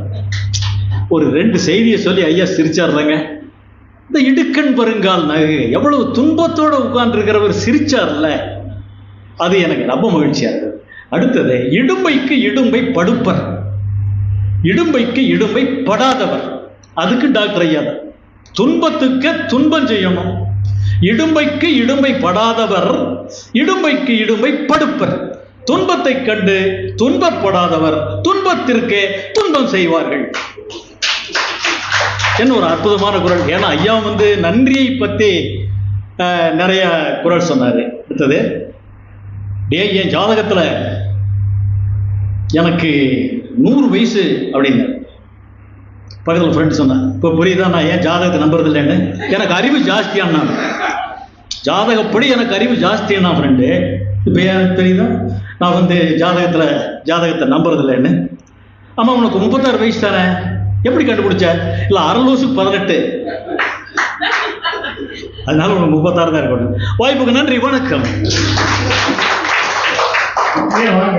சொன்னேன்.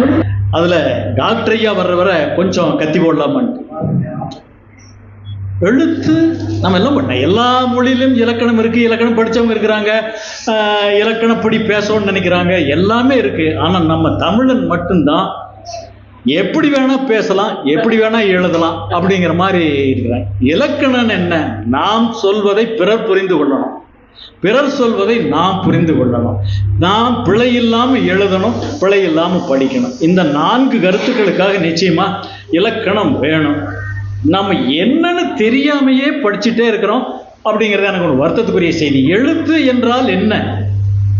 அவர் வர்றவர் தப்பா நினைக்காதீங்க. எழுத்து என்றால் என்ன? மொழி உண்டாக காரணமாக இருப்பது எழுத்து. நீங்க எழுதிக்கணுங்கிறதே கிடையாது, மனசுக்குள்ள போட்டீங்க.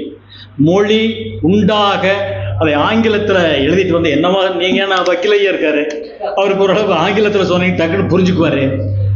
The alphabet is the basis for the creation of language. இது ஆங்கிலத்தில் மொழி உண்டாவதற்கு காரணமாக இருப்பது எழுத்து. இதை நாம் இன்னைக்கு நீங்கள் உங்கள் மனசில் இதை நான் பதிவு வச்சிருக்கிறேன், மகிழ்ச்சியாக இருக்கேன். எழுத்து என்றால் என்ன? இப்போ நம்ம இதில் எழுத்து எத்தனை வகைப்படும்? 2 வகைப்படும். முதல் எழுத்து, சார்பெழுத்து. மொழிக்கு முதன்மையாக இருக்கின்ற எழுத்து முதல் எழுத்து. இந்த முதல் எழுத்துக்களை சார்ந்து வரும் எழுத்துகள் சார்பெழுத்துகள். முதல் எழுத்துகள் எத்தனை? டாக்டர் வந்துட்டு இருக்காரு, அதனால முதல் எழுத்துகள் எத்தனை? 18, உயிர் 12, மெய் 18. இது ஆகுபெயர். இந்த உயிர் 12 மெய் 18 என்பது ஆகுபெயர். அப்போ ஆகுபெயர் என்றால் என்ன? ஒன்றன் இயற்பெயர் அதனோடு தொடர்புடைய பிரிதொரு பொருளுக்கு தொன்று தொட்டு ஆகி வருவது ஆகுபெயர். சபரிமலை வந்தாச்சா? சபரிமலை வராது, நாம தான் வருவோம்.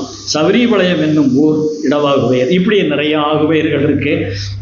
அது மாதிரி உயிர் என்பது உயிரை குறிக்கிறது இல்லை, உயிர் போன்று இயங்குகிற எழுத்துகளுக்கு ஆகி வந்தது. எனவே அதாகு பெயர். மெய் எத்தனை தான் சொல்லுவோம், மெய் எழுத்துக்கள் சொல்றதில்லை.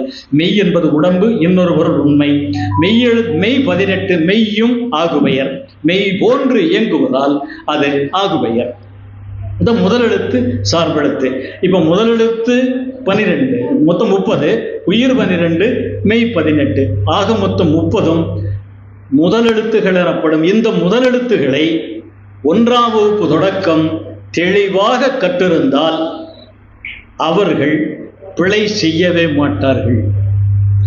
இந்த 1ஆம் வகுப்பு முதல் அவர்கள் பிழையாகவே படித்து, பிழையாகவே சொல்லி, பிழையாகவே வருகின்ற காரணத்தினால் அவர்கள் தமிழில் முழுமை பெறவில்லையோ என்பது எனது மாணாக்கர்களிடத்திலே பிழை இருப்பதாக நான் நினைப்பதே இல்லை.